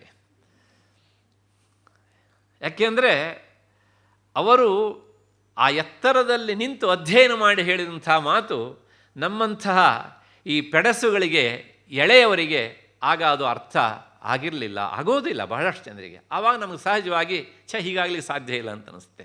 ಆಮೇಲೆ ಬರೇ ರಾಮಾಯಣ ಅಲ್ಲ, ನಮ್ಮ ದೇಶದ ಯಾವುದೇ ಅಧ್ಯಾತ್ಮಪರವಾದ ಗ್ರಂಥಗಳನ್ನು ನೋಡ್ತಾ ಇದ್ದರೂ ಸಹ ಯಾವ ಎತ್ತರದಲ್ಲಿ ನಿಂತು ಹೇಳಿದ್ದಾರಪ್ಪ, ಈ ಎತ್ತರಕ್ಕೆ ನಾವು ಏರುವುದು ಯಾವಾಗ ಅಂತ ನಾವು ಒಳಬಗೆಯಲ್ಲಿ ಚಿಂತನೆ ಮಾಡ್ತಾ ಹೋದಾಗ ನಾವು ಕಣ್ಣೀರು ಸುರಿಸುವಂಥದ್ದು ತೀರಾ ಸಹಜವಾಗಿ ಬಿಡ್ತದೆ ಅಂತ. ಅಷ್ಟು ಹಿನ್ನೆಲೆಯಲ್ಲಿ ಈ ಹೃದಯಕ್ಕೆ ಹತ್ತಿರವಾಗುವಂತಹದ್ದು ಕಾವ್ಯ ಅಂತ ನಾನು ಹೇಳಿದೆ.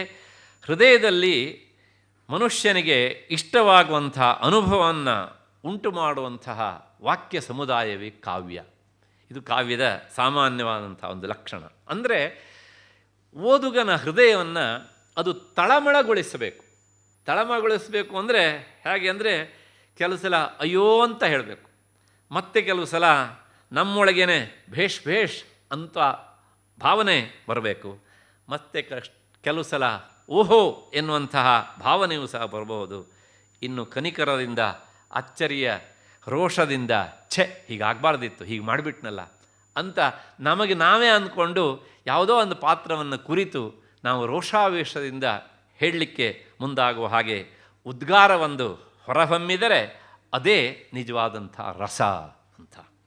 ಅಂಥ ರಸ ನಮ್ಮ ಅಂತರಂಗದಲ್ಲಿ ಒಸರುವಂತೆ ಯಾವುದು ಮಾಡ್ತದೆಯೋ ಅದೇ ನಿಜವಾದಂಥ ಕಾವ್ಯ. ಪ್ರಾಯಶಃ ಇದನ್ನು ರಾಮಾಯಣ ಅತ್ಯಂತ ಅಚ್ಚುಕಟ್ಟಾಗಿ ಮಾಡಿಕೊಡ್ತದೆ. ಹಾಗಾಗಿ ಎಲ್ಲ ಕಾವ್ಯಗಳಲ್ಲೆಲ್ಲ ರಾಮಾಯಣ ಮಹಾಕಾವ್ಯ ಎನ್ನುವಂಥ ವಿಷಯದಲ್ಲಿ ಎರಡು ಮಾತಿಲ್ಲ. ಹಾಗಾಗಿ ಇಂತಹ ರಾಮಾಯಣ ಅದು ನಿಜವಾಗಿಯೂ ಸಹ ಬರೇ ಕಾವ್ಯ ಅಲ್ಲ, ಕಾವ್ಯಗಳಿಗೆಲ್ಲ ಕಾವ್ಯ. ಯಾಕೆ ಈ ಮಾತನ್ನು ಹೇಳ್ತೇನೆ ಅಂದರೆ, ಹೀಗೆ ಇಂತಹ ಅದ್ಭುತವಾದಂತಹ ರಸ ಹೃದಯಕ್ಕೆ ತೀರಾ ಹತ್ತಿರವಾಗಿ ಎಂಥವರನ್ನೂ ಸಹ ತನ್ನತ್ತ ಎಳೆಯುವಂಥ ಶಕ್ತಿ ಇದ್ದಿದ್ದರಿಂದಲೇ ರಾಮಾಯಣದ ಅಲ್ಲಿ ಬಂದಂಥ ಋಷಿಗಳು ಒಂದು ಮಾತನ್ನು ಹೇಳಿದರು, ಪರಂಕವೀನಾಂ ಆಧಾರಂ ಅಂತ. ಅಂದರೆ ಈ ರಾಮಾಯಣ ಮುಂದೆ ಇನ್ನು ಯಾರ್ಯಾರು ಕವಿಗಳು ತಾನು ರಾಮಾಯಣದ ಮೇಲೆ ಏನಾದರೂ ಬರಿಬೇಕು ಅಂತ ಬಯಸಿದವರಿಗೆಲ್ಲ ಈ ವಾಲ್ಮೀಕಿಯ ರಾಮಾಯಣ ಅದು ಆಧಾರವಾಗ್ತದೆ. ಅಂದರೆ ಯಾರು ಏನೇ ಬರೆಯುವಂತಾದರೂ ಸಹ ಅವರೆಲ್ಲರಿಗೂ ಸಹ ಮೂಲ ಸೆಲೆಯಾಗಿ ವಿಷಯ ಸ್ರೋತವನ್ನು ಕೊಡುವಂತಹದ್ದು ಈ ವಾಲ್ಮೀಕಿಯ ರಾಮಾಯಣ ಆಗ್ತದೆ ಅಂತ. ಇದು ನಂದಲ್ಲ ಮಾತು. ಆ ರಾಮಾಯಣದಲ್ಲಿ ಲವಕುಶರು ರಾಮಾಯಣದ ಆ ಗಾನವನ್ನು ಕೇಳಿದಾಗ ಅಲ್ಲಿ ಕುಳಿತಂತಹ ಋಷಿಗಳು ಉದ್ಗಾರ ಮಾಡಿದಂತಹ ಮಾತು ಪರಂ ಕವೀನಾಂ ಆಧಾರಂ ಅಂತ. ಅದು ಎಷ್ಟು ಸತ್ಯ ನೋಡಿ. ಯಾಕೆಂತಂದರೆ ಸಂಸ್ಕೃತ ಸಾಹಿತ್ಯದಲ್ಲಂತೂ ಸಹ ಈ ವಾಲ್ಮೀಕಿ ರಾಮಾಯಣವನ್ನು ಅವಲಂಬಿಸಿಕೊಂಡು ಹುಟ್ಟಿರುವಂತಹ ಕಾವ್ಯಗಳು, ನಾಟಕಗಳು, ಸ್ತೋತ್ರಗಳು, ಪ್ರಬಂಧಗಳು, ಚಂಪೂ ಕಾವ್ಯಗಳು, ಈ ಎಲ್ಲವುಗಳನ್ನು ನಾವು ಲೆಕ್ಕ ಹಾಕ್ತಾ ಹೋದರೆ ಅದು ಲೆಕ್ಕ ಹಾಕಿ ಮುಗಿದೇ ಇರುವಷ್ಟು ಸಂಖ್ಯೆಗಳಲ್ಲಿ ಬೆಳೆದು ನಿಂತಿದೆ. ಅದರ ಜೊತೆಗೆ ಇವತ್ತಿಗೂ ಸಹ ಹುಟ್ಟುತ್ತಾನೇ ಇವೆ. ಕನ್ನಡದಲ್ಲಂತೂ ಕನ್ನಡದಲ್ಲಿ ಹೊಸ ಹೊಸ ಕೃತಿಗಳು ಯಾವ್ಯಾವುದು ಅಂತಂದರೆ, ನಮ್ಮ ಈ 7 ಜನ ಯಾರು ರಾಷ್ಟ್ರಪ್ರಶಸ್ತಿ ಪಡೆದಂತಹ, ಜ್ಞಾನಪೀಠ ಪ್ರಶಸ್ತಿ ಪಡೆದಂತಹ ಕವಿಗಳು ಅಂತಿದ್ದಾರಲ್ಲ, ಅದರೊಳಗೆ ಬಹಳಷ್ಟು ಜನರು ಶರಣು ಹೋದದ್ದು ರಾಮಾಯಣಕ್ಕೇನೆ. ಆಶ್ಚರ್ಯ ಅಂದರೆ. ಹಾಗಾಗಿ ಕುವೆಂಪು ಅವರ ರಾಮಾಯಣ ದರ್ಶನ, ಅದಾದಮೇಲೆ ಶಿವರಾಮ್ ಕಾರಂತರ ಕೌಶಿಕ ರಾಮಾಯಣ, ಅದಾದಮೇಲೆ ದೇರಾಜೆ ಸೀತಾರಾಮಯ್ಯನವರು ಅಂತ ಅತ್ಯಂತ ಎತ್ತರದ ವ್ಯಕ್ತಿತ್ವವಿರುವಂತಹ ಒಬ್ಬ ವ್ಯಕ್ತಿಯವರು, ಅವರೂ ಸಹ ರಾಮಾಯಣದ ಮೇಲೆ ಅತ್ಯಂತ ಉತ್ಕೃಷ್ಟವಾದಂಥ ಗ್ರಂಥವನ್ನು ಬರೆದಿದ್ದಾರೆ. ಅದರ ಜೊತೆಗೆ ನಮ್ಮ ರಾಜಕಾರಣಿಗಳು ಸಹ ಬೇರೆ ಬೇರೆ ವಿಷಯ ಬರೆದುಕೊಂಡು ಜನರತ್ತ ಬೇಯಿಸ್ಕೊಳ್ಳೋಕ್ಕಿಂತ ರಾಮಾಯಣದ ಮೇಲೆ ಬರೆದ್ಬೋಣ ಅಂಥೇಳಿ ಕೆಲವು ಮಾಜಿ ಮುಖ್ಯಮಂತ್ರಿಗಳಾದವರು ರಾಮಾಯಣದ ಮೇಲೆ ಕೃತಿಯನ್ನು ರಚಿಸಿದವರು ಸಹ ಇದ್ದಾರೆ. ಮತ್ತು ನಾನು ಹೆಸರು ಹೇಳೋದಿಲ್ಲ, ನೀವು ಊಹೆ ಮಾಡಿದರೆ ನಿಮಗೆ ಗೊತ್ತಾಗ್ತದೆ. ಹೀಗೆ ರಾಮಾಯಣದ ಮೇಲೆ ಬರೆದು ಮುಗಿಸಲಿಲ್ಲ, ಇನ್ನೂ ಬರಿತಾನೇ ಇದ್ದಾರೆ. ಅದು ಮುಗಿಯತ್ತೆ ಅನ್ನುವಂಥ ವಿಶ್ವಾಸ ಇಲ್ಲ. ಪ್ರಾಯಶಃ ಇದನ್ನೆಲ್ಲ ಕಂಡಂತಹ ಕುಮಾರವ್ಯಾಸ ಅಂದೇ ಒಂದು ಮಾತನ್ನು ಹೇಳಿದ. ಏನು ಅಂದರೆ, ತಿಣುಕಿದನು ಫಣಿರಾಯ ರಾಮಾಯಣದ ಕವಿಗಳ ಭಾರದಲ್ಲಿ ಅಂತ. ಈ ಭೂಮಿಯನ್ನು ಆದಿಶೇಷ ಹೊತ್ತಿದ್ದಾನೆ ಎನ್ನುವಂಥದ್ದು ಪುರಾಣಗಳ ಮಾತು. ಅದಕ್ಕೆ ತಾತ್ವಿಕವಾದಂಥ ಅರ್ಥ ಬೇರೆ. ಹಾಗಾಗಿ ಆ ಆದಿಶೇಷ ಭೂಮಿಯನ್ನು ಹೊತ್ತಿದ್ದಾನಲ್ಲ, ಭೂಮಿ ಹೆಚ್ಚು ಭಾರ ಆಯ್ತಂತೆ. ಯಾವುದರಿಂದ ಕೇಳಿದರೆ, ವಾಲ್ಮೀಕಿ ಮುನಿಗಳು ಬರೆದಂಥ ರಾಮಾಯಣದ ಮೇಲೆ ಈ ಎಲ್ಲ ಕವಿಗಳು ತಮಗೆ ಇಷ್ಟ ಆಗುವ ಹಾಗೆ ಬೇರೆ ಬೇರೆ ಕಾವ್ಯಗಳನ್ನು, ಪ್ರಬಂಧಗಳನ್ನು ರಚಿಸಿ ಇವರದ್ದೇ ಒಂದು ದೊಡ್ಡ ಗುಂಪಾಗಿ ಹೋಯಿತು. ಹಾಗಾಗಿ ರಾಮಾಯಣವನ್ನು ಇಟ್ಟುಕೊಂಡು ಬರೆದಂಥ ಕವಿಗಳೇ ದೊಡ್ಡ ಭಾರ ಆಗ್ಬಿಟ್ರು ಈ ಭೂಮಿ ತಾಯಿಗೆ. ಹಾಗಾಗಿ ಇಂತಹ ಈ ಕವಿಗಳನ್ನು ಹೊತ್ತಂಥ ಭೂಮಿ ತಾಯಿಯನ್ನು ಹೊರಲಾರದೆ ಆದಿಶೇಷ ಆಗೋದಿಲ್ಲಪ್ಪ ಅಂತ ತಲೆ ಅಲ್ಲಾಡ್ತಾ ಇದ್ದಂತೆ. ಹಾಗಾಗಿ ತಿಣುಕಿದನು ಫಣಿರಾಯ ರಾಮಾಯಣದ ಕವಿಗಳ ಭಾರದಲ್ಲಿ. ಈ ಮಾತು ಏನು ಹೇಳುತ್ತೆ ಅಂದರೆ ಎಷ್ಟು ಜನ ರಾಮಾಯಣವನ್ನು ಇಟ್ಟುಕೊಂಡು ತಮ್ಮ ಲೇಖನಿಗೆ ಕೆಲಸ ಕೊಟ್ಟಿದ್ದಾರೆ, ತಮ್ಮ ಬುದ್ಧಿಗೆ ಕೆಲಸ ಕೊಟ್ಟಿದ್ದಾರೆ, ತಮ್ಮ ಬದುಕನ್ನು ಸಾರ್ಥಕ ಮಾಡಿಕೊಂಡಿದ್ದಾರೆ ಅನ್ನುವಂಥದ್ದನ್ನು ಕುಮಾರವ್ಯಾಸ ನಮಗೆ ಪರ್ಯಾಯವಾಗಿ ತಿಳಿಸಿಕೊಡ್ತಾ ಇದ್ದಾನೆ. ಆಯಿತು, ಸಂಸ್ಕೃತದ್ದಾಯಿತು, ಕನ್ನಡದ್ದಾಯಿತು. ಹಾಗಿದ್ದರೆ ವೇದಾಂತಿಗಳಿಗೆ ಏನೂ ಇಲ್ವೋ ಅಂತಂದರೆ, ವೇದಾಂತಿಗಳಿಗೆ ರಾಮಾಯಣ ಅಂದರೆ ಪರಮ ಮಂಗಲಕರವಾದಂತಹ ಗ್ರಂಥ. ಯಾಕೆ ಅಂತಂದರೆ ರಾಮಾಯಣ, ರಾಮಸ್ಮರಣೆ ಅತ್ಯಂತ ಪ್ರಿಯವಾದದ್ದು. ನಾನು ಹಾಗೆ ಹೇಳಿದಾಗೆ ಬ್ರಹ್ಮಸೂತ್ರ ಭಾಷ್ಯಕ್ಕೆ ವ್ಯಾಖ್ಯಾನ ಬರೆದಂತಹ ಮಹಾನುಭಾವರು ಬರೆದಂಥ ವಿವರಣೆ ರಾಮ ನಾಮ್ನಿ ಪರೇಧಾಮ್ನಿ ಕೃತ್ಸನಾಮನಾಯ ಸಮನ್ವಯ ಅಂತ. ಸಮನ್ವಯ ಅಧ್ಯಾಯದಲ್ಲಿ ಮಾತಾದ್ರಿಂದ ಅವರು ಹಾಗೆ ಅದೇ ಶಬ್ದವನ್ನು ನೇರವಾಗಿ ಬಳಸ್ತಾರೆ ಅಲ್ಲಿ ಹೀಗೆ ಅಂತ. ಹೀಗೆ ಅತ್ಯಂತ ಪ್ರಿಯ ವೇದಾಂತಿಗಳಿಗೆ. ಯಾಕೆಂದರೆ ವೇದಾಂತಿಗಳಿಗೆ ರಾಮ ಬೇರೆ ಅಲ್ಲ, ಪರಬ್ರಹ್ಮ ವಸ್ತು ಬೇರೆ ಅಲ್ಲ. ಇದರ ಬಗ್ಗೆ ಮತ್ಮನಃ ರಾಮನ ಪಾತ್ರವನ್ನು ಕುರಿತು ಹೇಳುವಾಗ ಹೆಚ್ಚಿನ ವಿಷಯವನ್ನು ಹೇಳ್ತೇನೆ. ಯಾಕೆ ಈ ಮಾತನ್ನು ಹೇಳ್ತೇನೆ ಅಂದರೆ, ರಾಮಾಯಣವನ್ನು ಇಟ್ಟುಕೊಂಡು ಅಥವಾ ರಾಮಾಯಣದ ಕಾಲದಲ್ಲಿಯೇ ಉದ್ಭವ ಅಂತ ಎಷ್ಟೋ ಉಪನಿಷತ್ತುಗಳನ್ನು ಸಹ ನಾವು ನೋಡ್ತೇವೆ. ಉದಾಹರಣೆಗೆ ರಾಮರಹಸ್ಯ, ಅದಾದಮೇಲೆ ರಾಮ ಪೂರ್ವತಾಪಿನಿ ಉಪನಿಷತ್ತು, ಅದಾದಮೇಲೆ ರಾಮ ಉತ್ತರತಾಪಿನಿ ಉಪನಿಷತ್ತು, ಯೋಗವಾಸಿಷ್ಠ, ಅಧ್ಯಾತ್ಮ ರಾಮಾಯಣ, ಹೀಗೆ ಮೊದಲಾದವುಗಳೆಲ್ಲವೂ ಸಹ ಅಧ್ಯಾತ್ಮ ಪಥಿಕರಿಗೆ ಅತ್ಯಂತ ಮಾರ್ಗದರ್ಶನವನ್ನು ಮಾಡುವಂತಹ ದಾರಿ ದೀಪಗಳಾಗಿವೆ. ಹೀಗೆ ವಾಲ್ಮೀಕಿಕೃತವಾದಂಥ ಈ ರಾಮಾಯಣದಿಂದ ಜನ್ಮ ತಾಳಿದಂತಹ ರಾಮಕಾವ್ಯಗಳು ಸಾವಿರ ಇದ್ದರೂ ಸಹ ಅವುಗಳ ನಡುವೆ ವಾಲ್ಮೀಕಿಯ ಈ ಮೂಲ ಕೃತಿಗೆ ಇನ್ನೂ ಸ್ಥಾನ ಉಂಟಾ ಅಂತ ಕೆಲವು ಜನರ ಸಂಶಯ. ಯಾಕೆಂದರೆ ಇಷ್ಟೆಲ್ಲ ಕೃತಿಗಳು ಬಂದುಬಿಟ್ಟಿವೆ, ಇದು ತೀರಾ ಹಳೆತಾಗಿ ಹೋಗಿದೆ. ಹಾಗಾಗಿ ಇನ್ನೂ ವಾಲ್ಮೀಕಿ ರಚಿತವಾದಂಥ ರಾಮಾಯಣಕ್ಕೆ ಒಂದು ಸ್ಥಾನ, ಮಾನ, ಗೌರವ, ಬೆಲೆ ಏನಾದ್ರು ಉಂಟಾ ಅಂತ. ಸ್ವಾರಸ್ಯ ಅಂದರೆ, ಯಾರ್ಯಾರು ಎಷ್ಟೆಷ್ಟು ಇದನ್ನು ಅವಲಂಬಿಸಿಕೊಂಡು ಬೇರೆ ಬೇರೆ ರಾಮಾಯಣಗಳನ್ನು ಬರೆದರೋ ಆ ಎಲ್ಲ ರಾಮಾಯಣಗಳಿಗೂ ಸಹ ಇಂದಿಗೂ ಸಹ ಮೂಲ ಬೇರಾಗಿ ನಿಂತಿದ್ದು ಇದೇ ಆದದ್ರಿಂದ ಆ ಎಲ್ಲ ರಾಮಾಯಣಗಳಿಗೂ ಆಧಾರವಾಗಿ ಆಧಾರ ಶಿಲೆಯಂತಾಗಿ ಇವತ್ತಿಗೂ ಸಹ ವಾಲ್ಮೀಕಿ ರಾಮಾಯಣ ಅದು ವಿಜೃಂಭಿಸ್ತಾ ಇದೆ. ಯಾಕೆ ಅಂದರೆ, ನಾನು ಆಗ ಹೇಳಿದಾಗೆ ಇದರಾಗ ಅಲ್ಲಲ್ಲಿ ಶಾಸ್ತ್ರದ ವಿಚಾರವೂ ಉಂಟು, ಧರ್ಮಶಾಸ್ತ್ರದ ವಿಚಾರವೂ ಉಂಟು, ಬೇರೆ ಬೇರೆ ಶಾಸ್ತ್ರಗಳ ವಿಚಾರವೂ ಉಂಟು.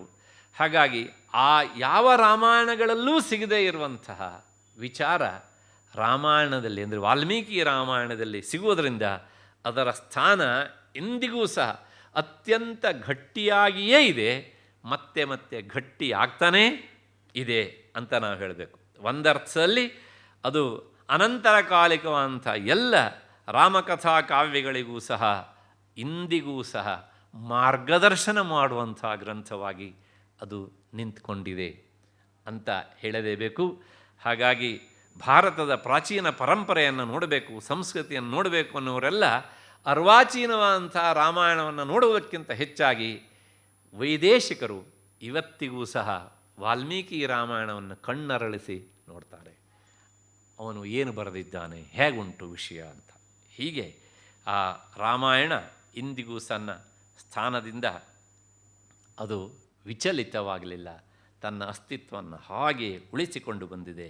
ಅದು ಎಷ್ಟೆಷ್ಟೇ ಬಂದರೂ ಸಹ ನೀವೆಲ್ಲರೂ ಸಹ ನನ್ನ ಮಕ್ಕಳು ಮರಿಮೊಮ್ಮಕ್ಕಳು ಅನ್ನುವಂಥ ಹೇಳುವ ಸ್ಥಿತಿಯಲ್ಲಿ ವಾಲ್ಮೀಕಿ ರಾಮಾಯಣ ಉಂಟು.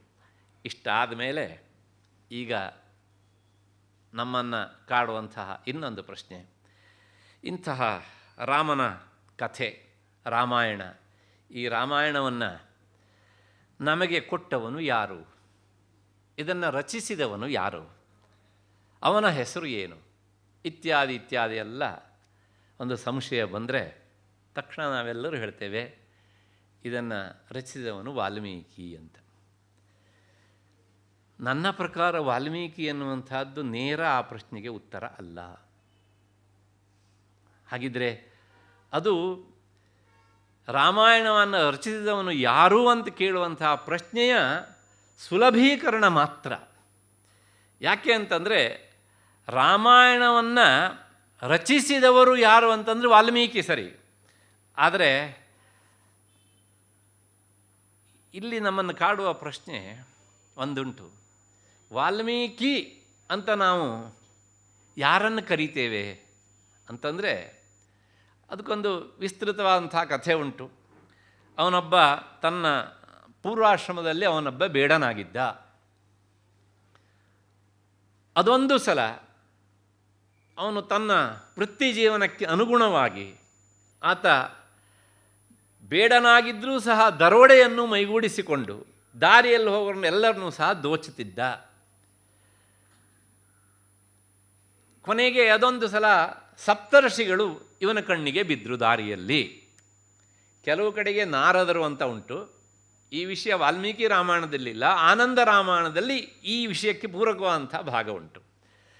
ಆದರೆ ನನ್ನ ಪ್ರಕಾರ ಅನಿಸುತ್ತೆ, ಯಾಕೆ ಕೇಳಿದರೆ ಅಲ್ಲಿ ಸಪ್ತರ್ಷಿಗಳಿಗಿಂತ ನಾರದರು ಎನ್ನುವುದು ಹೆಚ್ಚು ಸೂಕ್ತ ಅಂತ ಕಾಣುತ್ತೆ. ಯಾಕೆಂದರೆ ಇಡೀ ವಾಲ್ಮೀಕಿ ಈ ರಾಮಾಯಣಕ್ಕೆ ಸಂಬಂಧಪಟ್ಟಂಥ ತನ್ನೆಲ್ಲ ಪ್ರಶ್ನೆಗಳನ್ನು ಕೇಳಿದ್ದು ಸಪ್ತರ್ಷಿಗಳ ಹತ್ರ ಅಲ್ಲ, ನಾರದರ ಹತ್ರ. ಆದ್ದರಿಂದ ನಾರದರೇ ಅವನಿಗೆ ಸಿಕ್ಕಿರಬೇಕು ಕಥೆ ಸತ್ಯವಾಗಿದ್ದ ಪಕ್ಷದಲ್ಲಿ. ಕಥೆಯ ಸತ್ಯಾಸತ್ಯತೆಯನ್ನು ಆಮೇಲೆ ವಿಚಾರ ಮಾಡೋಣ, ಪೂರಕವಾಗಿ ಎಷ್ಟು ಬೇಕೋ ಅಷ್ಟು ವಿಷಯವನ್ನು ಸ್ವೀಕಾರ ಮಾಡೋಣ. ಕೊನೆಗೆ ನಾರದರು ಅಂತ ಅಂದ್ಕೊಂಡು ಕಥೆ ಮುಂದುವರಿಸೋಣ. ಈಗ ಅವ್ರನ್ನ ದೋಟ್ಲಿಕ್ಕೆ ಹೋದಾಗ ಅವ್ರು ಹೇಳಿದ್ರು, ನನ್ನ ಹತ್ರ ಏನು ಇಲ್ವಲ್ಲಪ್ಪ, ಏನು ಕೊಡಲಿ ನಿನಗೆ ಅಂತ. ಇಲ್ಲ, ಏನಿದೆ ನನ್ನ ಕೊಟ್ಬಿಡಿ ನನಗೆ ಅಂತ. ಆಗ ನಾರದರು ಹೇಳಿದರು, ನೀನು ಮಾಡ್ತಾ ಇರುವಂತಹದ್ದು ಇದು ಪಾಪದ ಕೆಲಸ, ಈ ಕೆಲಸವನ್ನು ಮಾಡಬೇಡಪ್ಪ ಅಂತ ತಕ್ಷಣ ಹೇಳಿದ ಅವನು. ಬೇಡ, ಒಬ್ಬ ಸಂಸಾರಿಯಾಗಿ ಹೆಂಡತಿ ಮಕ್ಕಳ ಹೊಟ್ಟೆ ಹೊರೆಯುವುದು ನನಗೆ ಕರ್ತವ್ಯ. ಆದ್ದರಿಂದ ನನಗಿನ್ನೇನು ಉದ್ಯೋಗ ಇಲ್ಲ, ದಾರಿಯಲ್ಲಿ ಹೋಗುವವರನ್ನ ದೋಚುವುದು ನನಗೆ ಕರ್ತವ್ಯ. ಆಗ ನಾರದರು ಹೇಳಿದ್ರು, ನೋಡು, ಹೀಗೆ ನೀ ದೋಚ್ಕೊಂಡು ಹೋಗ್ತೀಯಲ್ಲ, ಈ ದೋಚುವ ಕ್ರಿಯೆಯಿಂದ ನಿನಗೆ ಪಾಪ ಬರ್ತದೆ. ದೋಚಿದ್ದನ್ನು ಹೆಂಡತಿ ಮಕ್ಕಳಿಗೆ ತೊಗೊಂಡೋಗಿ ಕೊಡ್ತೀಯ ನೀನು, ಅದನ್ನು ಅವರು ಪಡ್ಕೊಳ್ತಾರೆ. ಅದರ ಜೊತೆಗೆ ಬರುವಂಥ ಪಾಪವನ್ನು ಅವರು ಪಡೆದುಕೊಳ್ತಾರಾ ಅಂತ ನಾರದ ಒಂದು ಸಂಶಯದ ಬೀಜವನ್ನು ಅವನ ತಲೆಗೆ ಬಿತ್ತಿದರು. ಇಲ್ಲಿವರೆಗೆ ಈ ಶಬ್ದ ಕೇಳೇ ಇರಲಿಲ್ಲ ಅವನು. ಪ್ರಾಯಶಃ ತಗೊಳ್ತಾರೆ, ಪಾಪನೂ ತಗೊಳ್ತಾರೆ ಅವರು. ಯಾಕೆಂದರೆ ನಾನು ತೆಗೆದುಕೊಂಡಂಥ ಧನ ಕನಕಾದಿಗಳನ್ನು ಒಪ್ಪಿಕೊಳ್ಳುವ ಅವರು ಅದ್ರ ಜೊತೆ ಬರುವ ಪಾಪವನ್ನು ಸಹ ಒಪ್ಕೊಳ್ತಾರೆ ಅಲ್ವಾ ಅಂದ. ನೀವೊಂದು ಕೆಲಸ ಮಾಡು, ಮನೆಗೆ ಹೋಗಿ ಅವರನ್ನು ಕೇಳು, ನೀನು ವಾಪಸ್ ಬರೋವರೆಗೆ ನಾನು ಇಲ್ಲೇ ನಿಂತಿರ್ತೇನೆ ಅಂದರು ಅವರು. ಹೋಗಿ ಕೇಳಿದ, ನೋಡಿ, ನಾನು ಇಂಥವರೊಬ್ಬರನ್ನು ದೋಚುವಾಗ ಅವರು ಇಂಥ ಒಂದು ಮಾತನ್ನು ಹೇಳಿದ್ದಾರೆ, ಈ ಕೆಲಸ ಮಾಡಿದ್ರಿಂದ ನನಗೆ ಪಾಪ ಬರುತ್ತಂತೆ, ಹಾಗಾಗಿ ನಾನು ತರುವಂಥ ದುಡ್ಡನ್ನು, ಸಂಪತ್ತನ್ನು, ಇದರೊಳಗೆ ಪಾಲನ್ನು ಕೇಳುವ ನೀವು, ಇದನ್ನು ಹಂಚಿಕೊಳ್ಳುವ ನೀವು, ಆ ಪಾಪದಲ್ಲೂ ಸಹ ಪಾಲುದಾರಿಗಳಾಗ್ತೀರಾ ಅಂತ ಕೇಳಿದ. ಹಾಗೆ ಹೆಂಡತಿ ಮಕ್ಕಳು ಹೇಳಿದರು, ನಮ್ಮನ್ನು ಹೊಟ್ಟೆ ಹೊರಿಬೇಕು ಎನ್ನುವಂಥದ್ದು ನಿನಗೆ ಕರ್ತವ್ಯ ಆದಂತೆ ಅದರಿಂದ ಬರುವಂಥ ಪಾಪಕ್ಕೂ ನೀನೇ ಹೊಣೆಗಾರನಾಗಬೇಕು ಅನ್ನೋದು ಸಹ ಅದು ನಿನಗೇ ಬಿಟ್ಟಿದ್ದು ಅಂತಂದರು. ಈ ಮಾತನ್ನು ನಿರೀಕ್ಷಣೆ ಮಾಡಿರಲಿಲ್ಲ ಅವನು. ತಕ್ಷಣ ಯೋಚನೆ ಬಂತು, ನಾನು ತರುವ ದುಡಿಮೆಗೆ ಇವರು ಬಾಧ್ಯಸ್ಥರು, ಅದರಿಂದ ಬರುವಂಥ ಪಾಪಕ್ಕೆ ಇವರು ಬಾಧ್ಯಸ್ಥರಲ್ಲ ಅಂತ ಆದಮೇಲೆ ನೇರವಾಗಿ ನಾರದರ ಹತ್ರ ಹೋಗ್ತೇನೆ ಅಂತ ಹೇಳಿ ವಾಪಸ್ ಬಂದು ಹೇಳಿದ. ಇಲ್ಲ, ಅವರು ಒಪ್ಪಿಕೊಳ್ಳಲಿಲ್ಲ. ಹಾಗಾಗಿ ನನಗೆ ಯಾರ ಬಗ್ಗೂ ಈಗ ವಿಶ್ವಾಸ ಇಲ್ಲ, ನಾನು ಈ ಸಂಸಾರದ ಬಗ್ಗೆ ವಿಶ್ವಾಸವನ್ನು ಕಳ್ಕೊಂಡಿದ್ದೇನೆ, ನನಗೆ ನೀವು ಮಾರ್ಗದರ್ಶನ ಮಾಡಿ ಅಂತ ಆತ ಕೇಳಿದ. ಆಗ ನಾರದರು ಅವನಿಗೆ ರಾಮ ಮಂತ್ರವನ್ನು ಉಪದೇಶ ಮಾಡಿ ಅವನನ್ನು ಉದ್ಧಾರ ಮಾಡಬೇಕು ಅಂತ ಪ್ರಯತ್ನಪಟ್ಟರು, ಹೇಳಿಕೊಟ್ರು. ಆದರೆ ಏನು ಮಾಡೋಣ, ಅವನ ನಾಲಿಗೆ ಒಂದು ರೀತಿಯಲ್ಲಿ ತಿನ್ನಬಾರದನ್ನೆಲ್ಲವನ್ನು ತಿಂದು ತಿಂದು ತುಂಬ ದಪ್ಪಾಗಿಬಿಟ್ಟಿತ್ತು.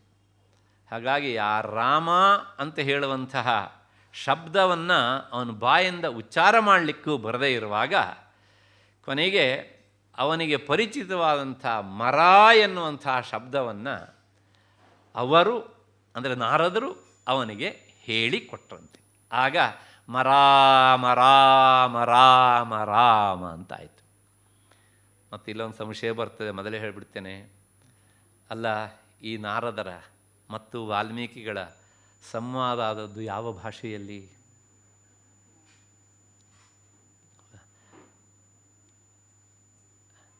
ಸಂಸ್ಕೃತದಲ್ಲಿ ಮರ ಎನ್ನುವಂತಹ ಶಬ್ದ ಇಲ್ಲ ವೃಕ್ಷಕ್ಕೆ. ಹಾಗಾಗಿ ಅವನಿಗೆ ಕನ್ನಡದಲ್ಲಿ ಪರಿಚಿತವಾದಂತಹ ಶಬ್ದ ಮರ ಅನ್ನೋದು ಹೇಳಿರು ಅಂದರೆ, ಹಾಗಿದ್ರೆ ವಾಲ್ಮೀಕಿ ಕನ್ನಡಿಗನ ಅಂತ ಪ್ರಶ್ನೆ. ಮತ್ತು ನಾರದರಿಗೆ ಕನ್ನಡ ಬರ್ತಿತ್ತಾ ಅನ್ನೋದು ಒಂದು ಪ್ರಶ್ನೆ. ಅದಕ್ಕೋಸ್ಕರ ಮೊದಲೇ ಹೇಳಿದ್ದೇನೆ, ಈ ಕಥೆಯ ಪ್ರಾಮಾಣಿಕತನದ ಬಗ್ಗೆ ಆಮೇಲೆ ವಿಚಾರ ಮಾಡೋಣ. ಸದ್ಯಕ್ಕೆ ಅಲ್ಲಿ ಏನಿದೆಯೋ ಅದನ್ನು ಯಥಾವತ್ತಾಗಿ ಒಪ್ಪಿಕೊಳ್ಳೋಣ. ಅಷ್ಟು ಆದಮೇಲೆ ಕೊನೆಗೆ ಹೀಗೆ ನೀನು ಹೇಳ್ತಾ ಇರು ಅಂತ ಹೇಳಿ ಅವರು ಹೇಳಿ ಹೋದರು. ಇವನು ಹಾಗೆ ಹೇಳೋದಕ್ಕೆ ಪ್ರಾರಂಭ ಮಾಡಿದ. ಎಷ್ಟೋ ವರ್ಷಗಳು ಗತಿಸಿದವು. ಹಾಗೆ ಗತಿಸಿದಾಗ ಏನಾಯಿತು ಅಂದರೆ, ರಾಮಧ್ಯಾನದಲ್ಲಿ ಮೈಮರೆತಂಥ ಅವನು ಅನ್ನ ಆಹಾರಾದಿಗಳನ್ನು ತ್ಯಜಿಸಿದ. ಕೇವಲ ಮುನಿಗಳ ಮಾತಿನಲ್ಲಿ ಶ್ರದ್ಧೆಯನ್ನಿಟ್ಟು ಆ ರಾಮಧ್ಯಾನವನ್ನು ಒಂದು ತಪಸ್ಸಾಗಿ ಸ್ವೀಕರಿಸಿದ. ಮುಂದೆ ಅವನ ಸುತ್ತಲೂ ಸಹ ಗೆದ್ದಲುಗಳು, ಹುತ್ತಲುಗಳು ಬೆಳೆದು ನಿಂತವು. ಆದರೆ ಒಳಗಡೆ ಮಾತ್ರ ಆ ಅಂತರಂಗದ ಕ್ರಿಯೆ ಹಾಗೇನೇ ನಡೀತಾ ಇತ್ತು. ಮತ್ತು ಎಷ್ಟೋ ವರ್ಷಗಳ ಕಾಲ ಆದ ಮೇಲೆ ನಾರದರೊಮ್ಮೆ ಅದೇ ದಾರಿಯ ಮೂಲಕ ಹಾದು ಹೋಗುವಾಗ ಒಂದು ಅವ್ಯಕ್ತವಾದಂಥ ಶಬ್ದ ಅವರ ಕಿವಿಗೆ ಬಿತ್ತು. ಓಹ್, ಇದೇ ಸ್ಥಳದಲ್ಲಿ ಹಿಂದೆ ಏನೋ ಒಂದು ಘಟನೆ ನಡೆದಿತ್ತಲ್ವ ಎನ್ನುವಂಥ ನೆನಪು ಮರುಕಳಿಸಿತು. ಕೊನೆಗೆ ಆ ರಾಮ ಎನ್ನುವಂಥ ನಾದ ಯಾವ ಕಡೆಯಿಂದ ಬರ್ತಾ ಇದೆಯೋ ಹುಡ್ಕೊಂಡು ಹೋದರೆ ಅದೊಂದು ಹುತ್ತದಿಂದ ಕೂಡಿದಂಥ ಜಾಗ ಆಗಿತ್ತು. ಆಗ ನಾರದರಿಗೆ ಗೊತ್ತಾಯಿತು, ಓಹ್, ಅಂದು ನಾನು ಯಾರಿಗೆ ಉಪದೇಶ ಮಾಡಿದ್ನೋ ಆತ ಇಲ್ಲಿಯೇ ಕುಳಿತು ರಾಮಧ್ಯಾನ ಮಾಡ್ತಾ ಇವತ್ತು ಮಹಾಯೋಗಿ ಆಗಿಬಿಟ್ಟಿದ್ದಾನೆ. ಪ್ರಾಚೇತಸೋ ಮಹಾಯೋಗಿ ಎನ್ನುವಂಥದ್ದು ಭಾಗವತದ ಶಬ್ದ ಪ್ರಯೋಗ ಆಯಿತು. ಕೊನೆಗೆ ಆ ಹುತ್ತದಿಂದ ಅವನನ್ನು ಮೇಲಕ್ಕೆ ಎತ್ತಿ ಹೊರಕ್ಕೆ ತೆಗೆದರು. ಹುತ್ತಕ್ಕೆ ಸಂಸ್ಕೃತದಲ್ಲಿ ವಲ್ಮೀಕ ಅಂತ ಹೆಸರು. ಆ ವಲ್ಮೀಕದಿಂದ ಹೊರಗೆ ಬಂದವನಾದದ್ರಿಂದ ಅವನ ಹೆಸರು ವಾಲ್ಮೀಕಿ ಅಂತ ಆಯಿತು. ನನ್ನ ಆಗಿನ ಪ್ರಶ್ನೆಗೆ ಇನ್ನೂ ಉತ್ತರ ಸಿಗಲಿಲ್ಲ. ಹುತ್ತದಿಂದ ಮೇಲೆ ಬಂದ ಮೇಲೆ, ಹುತ್ತವನ್ನು ಒಡೆದುಕೊಂಡು ಈಚೆ ಬಂದ ಮೇಲೆ ಅವನು ವಾಲ್ಮೀಕಿ ಆದ. ಆದರೆ ಆ ಹುತ್ತ ಬೆಳೆಯೋದಕ್ಕಿಂತ ಮೊದಲು ಅವನೊಂದು ಮನುಷ್ಯ ಆಗಿದ್ನಲ್ಲ, ಆ ಮನುಷ್ಯನಿಗೆ ಇಟ್ಟ ಹೆಸರು ಏನು ಆಗಿತ್ತು ಅನ್ನೋದು ಪ್ರಶ್ನೆ. ಇದಕ್ಕೆ ರಾಮಾಯಣ ಉತ್ತರವನ್ನು ಹೇಳುವುದಿಲ್ಲ. ಅಂದರೆ ವಾಲ್ಮೀಕಿಯ ಆ ಪೂರ್ವದ ಹೆಸರು ಇತಿಹಾಸದಲ್ಲಿ ಪೂರ್ತಿಯಾಗಿ ಮರೆಯಾಗಿ ಹೋಗಿದೆ. ಅಷ್ಟೇ ಅಲ್ಲ, ಅವನ ತಾಯಿ ಹೆಸರೂ ಸಹ ಕಾಣೆಯಾಗಿ ಹೋಗಿದೆ, ಅವನ ತಂದೆ ಹೆಸರೂ ಸಹ ಕಾಣೆಯಾಗಿ ಹೋಗಿದೆ. ಇತಿಹಾಸದ ಗರ್ಭದಲ್ಲಿ ಅಡಗಿ ಹೋಗಿದೆ. ಆದರೆ ಸಂಸ್ಕೃತ ಭಾಷೆಯಲ್ಲಿ ನಮಗೊಂದು ವ್ಯವಸ್ಥೆ ಉಂಟು. ಮಗನನ್ನು ನೋಡಿ, ಅಂದರೆ ಮಗನ ಹೆಸರನ್ನು ನೋಡಿ ಆ ಮಗನ ಅಪ್ಪನನ್ನು ನಾವು ಗುರುತಿಸಬಹುದು. ಇದು ಈ ಭಾಷೆಯಲ್ಲಿ ಮಾತ್ರ ಇರುವಂಥ ಒಂದು ಸೌಲಭ್ಯ. ಹಾಗಾಗಿ ವಾಲ್ಮೀಕಿಯನ್ನು ರಾಮಾಯಣದಲ್ಲಿ, ಆನಂದ ರಾಮಾಯಣದಲ್ಲಿ, ಅಧ್ಯಾತ್ಮ ರಾಮಾಯಣದಲ್ಲಿ, ಭಾಗವತದಲ್ಲಿ ಎಲ್ಲ ಪ್ರಾಚೇತಸೋ ಮಹಾಮುನಿ, ಪ್ರಾಚೇತಸೋ ಮಹಾಯೋಗಿ ಅಂತೆಲ್ಲ ಕರೆದಿದ್ದರಿಂದ, ಓಹ್, ಇವನು ಪ್ರಾಚೇತಸ ಹೇಗಾದ ಕೇಳಿದರೆ ಇವನಪ್ಪ ಪ್ರಚೇತಸ ಆಗಿರಬೇಕು. ಇವನ ಅಪ್ಪನ ಹೆಸರು ಪ್ರಚೇತಸ, ಅವನ ಮಗನಾದಂಥ ಇವನು ಪ್ರಾಚೇತಸ. ಇವನು ಪ್ರಾಚೇತಸನಾದದ್ದು ಆ ಪ್ರಚೇತಸ ಆದ್ದರಿಂದ ಇವನ ಅಪ್ಪನ ಹೆಸರು ಪ್ರಚೇತಸ ಅಂತ ಆಗಿರಲೇಬೇಕು. ಸರಿ, ಹಾಗಿದ್ರೆ ಪ್ರಚೇತಸ ಅಂದರೆ ಯಾರ್ರೀ ಅಂದರೆ, ಪ್ರಚೇತಸ್ ಅಂದರೆ ಅಮರಕೋಶ ಹೇಳ್ತದೆ ಅದು ವರುಣನ ಪರ್ಯಾಯ ನಾಮ ಅಂತ. ಸಮುದ್ರ ರಾಜ ಇದ್ದಾನಲ್ಲ ವರುಣ, ಸಮುದ್ರಾಧಿಪತಿ, ಅವನ ಪರ್ಯಾಯದ ಹೆಸರು. ಹಾಗಾಗಿ ಪ್ರಚೇತಸ್ ಅಂದರೆ ಸಮುದ್ರದ ಒಡೆಯನಾದಂಥ ವರುಣ ಅಂತ ಅರ್ಥ. ಹಾಗಾಗಿ ವಾಲ್ಮೀಕಿ ವರುಣನ ಮಗ. ಇವನಪ್ಪ ವರುಣ ಆಗಿದ್ದ, ಇವನು ವರುಣನ ಮಗ ಅಂತ ಸಂಪ್ರದಾಯ ಹೀಗೆ ಅವನ ಹೆಸರಿಗೆ ವಿವರಣೆಯನ್ನು ಕೊಡ್ತದೆ. ಇದರ ಜೊತೆಗೆ ಇದಕ್ಕೆ ಪೂರಕವಾಗಿ ಭಾಗವತದಲ್ಲಿ ಬರುವಂಥ ಒಂದು ಶ್ಲೋಕ, ಈತ ಪ್ರಚೇತಸನ ಮಗನಹೌದು, ಅದರ ಜೊತೆಗೆ ಆ ವರುಣನ ಮಕ್ಕಳಾದಂಥ ಮಿತ್ರಾವರುಣರಲ್ಲಿ ಇರುವಂತಹ ಭೃಗು ವಸಿಷ್ಠ ಇವರ ಸಾಲಿನಲ್ಲಿ ನಿಂತಹ ಸಮಾನನಾದವನು, ಅಂದರೆ ಅವರ ಸಹೋದರ ಸ್ಥಾನದಲ್ಲಿ ಇರುವಂಥವನೇ ಈ ವಾಲ್ಮೀಕಿ ಅಂತ ತಿಳಿಸಲಾಗಿದೆ. ಯಾಕೆ ಈ ಮಾತನ್ನು ಹೇಳಿದೆ ಅಂದರೆ, ಎಲ್ಲರೂ ಹೇಳುವ ಹಾಗೆ ಅಥವಾ ಅವರು ಹೇಳುವ ಮಾತನ್ನು ಕೇಳಿಕೊಂಡು ಬೇರೆಯವರು ಒಪ್ಪಿಕೊಳ್ಳುವ ಹಾಗೆ ವಾಲ್ಮೀಕಿ ಆತ ಕೇವಲ ಬೇಟೆಯಾಡುವ, ದರೋಡೆ ಮಾಡುವಂತಹ ಒಬ್ಬ ಬೇಡ ಅಲ್ಲ. ಬೇಡರೆಲ್ಲರೂ ಸಹ ಕಾವ್ಯವನ್ನು ಬರೆಯುವಂತಿದ್ದರೆ ಎಷ್ಟೆಲ್ಲ ಕಾವ್ಯಗಳು ಹುಟ್ಟುಬಿಡ್ತಿತ್ತು ಪ್ರಾಯಶಃ. ಹಾಗಾಗಿ ಸ್ವಾರಸ್ಯ ಅಂದರೆ ನೋಡಿ, ಅವನ ಹೆಸರಲ್ಲಿ ಅವರ ಬೇರೆ ಬೇರೆ ಬಡಾವಣೆಗಳ ನಿರ್ಮಾಣವಾದವೇ ಅಷ್ಟೇ ಹೊರತು ಸಹ ಒಬ್ಬರೂ ಈವರೆಗೂ ಈ ಕಾವ್ಯವನ್ನು ಇಟ್ಕೊಂಡು ಬರೆದಿಲ್ಲ ರೀ. ಹಾಗಾಗಿ ಇದೆಲ್ಲ ನಾವು ನಮ್ಮ ಗುಂಪಿನವರು ಸಂತೋಷ ಪಟ್ಕೊಳ್ಳೋದಕ್ಕೆ ಹೇಳಿಕೊಳ್ಬೋದು ಅನ್ನುವಂಥ ಸಮಾಧಾನವನ್ನು ಬಿಟ್ಟರೆ ಇನ್ನೇನು ನಮಗೆ ಯಥಾರ್ಥವಾದಂಥ ಅಂಶ ಇದರಿಂದ ಸಿಗೋದಿಲ್ಲ. ಹಾಗಾಗಿ ವಾಲ್ಮೀಕಿ ಮೂಲತಃ ಅವನು ಪ್ರಚೇತಸನ ಮಗ. ಹಾಗಾಗಿ ಅವನ ಹೆಸರು ಪ್ರಾಚೇತಸ. ಅವನೊಬ್ಬ ಮಹಾಯೋಗಿ. ಪುರಾಣ ನಾಮ ಚೂಡಾಮಣಿಯಲ್ಲಂತೂ ಅದನ್ನು ನೇರವಾಗಿ ಅವರ ಹೆಸರನ್ನು ಹೇಳುವಾಗ ಬ್ರಹ್ಮ ಋಷಿ ಎನ್ನುವಂತಹ ಶಬ್ದವನ್ನು ಪ್ರಯೋಗ ಮಾಡಿದ್ದಾರೆ ಪಾಣ್ಯಂ ಶಾಸ್ತ್ರಿಗಳವರು. ಹಾಗಾಗಿ ಆ ಎತ್ತರದ ವ್ಯಕ್ತಿ ಖಂಡಿತವಾಗಿಯೂ ಹೌದು ಅಂತ ಅನಿಸುತ್ತೆ. ಆ ಎತ್ತರಕ್ಕೆ ಏರದೇ ಇದ್ದವನು ಇಂತಹ ಅದ್ಭುತವಾದಂಥ ಕಾವ್ಯವನ್ನು ಕಟ್ಟಿಕೊಡೋದಕ್ಕೆ ಖಂಡಿತವಾಗಿಯೂ ಸಹ ಸಾಧ್ಯ ಇಲ್ಲ. ಇಷ್ಟು ಹಿನ್ನೆಲೆಯಲ್ಲಿ ಗಡಿಯಾರ ಹೇಳ್ತಾ ಇದೆ 1 ತಾಸು ಆಗಿದೆ ಅಂತ. ಹಾಗಾಗಿ ನಾನು ನನ್ನ ಉಪನ್ಯಾಸವನ್ನು ನಿಲ್ಲಿಸುವಂತಹ ಸಮಯ ಬರ್ತಾ ಇದೆ. ಒಂದು ಮಾತು, ಈ ಕಥೆಯ ಸತ್ಯಾಸತ್ಯತೆಯ ಜೊತೆಗೆ ವಾಲ್ಮೀಕಿ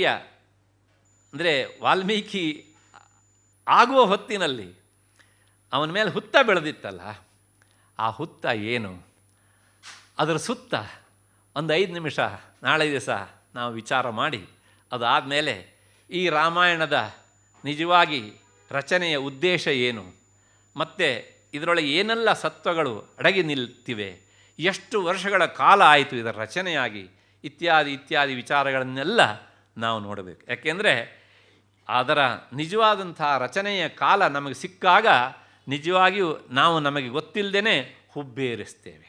ಮತ್ತು ಅದರೊಳಗಿರುವಂಥ ಸತ್ವಗಳೇನು ಎನ್ನುವಂಥದ್ದನ್ನು ನಾಳೆ ದಿವಸ 5:45 ಸೇರಿದಾಗ ನೋಡೋಣ.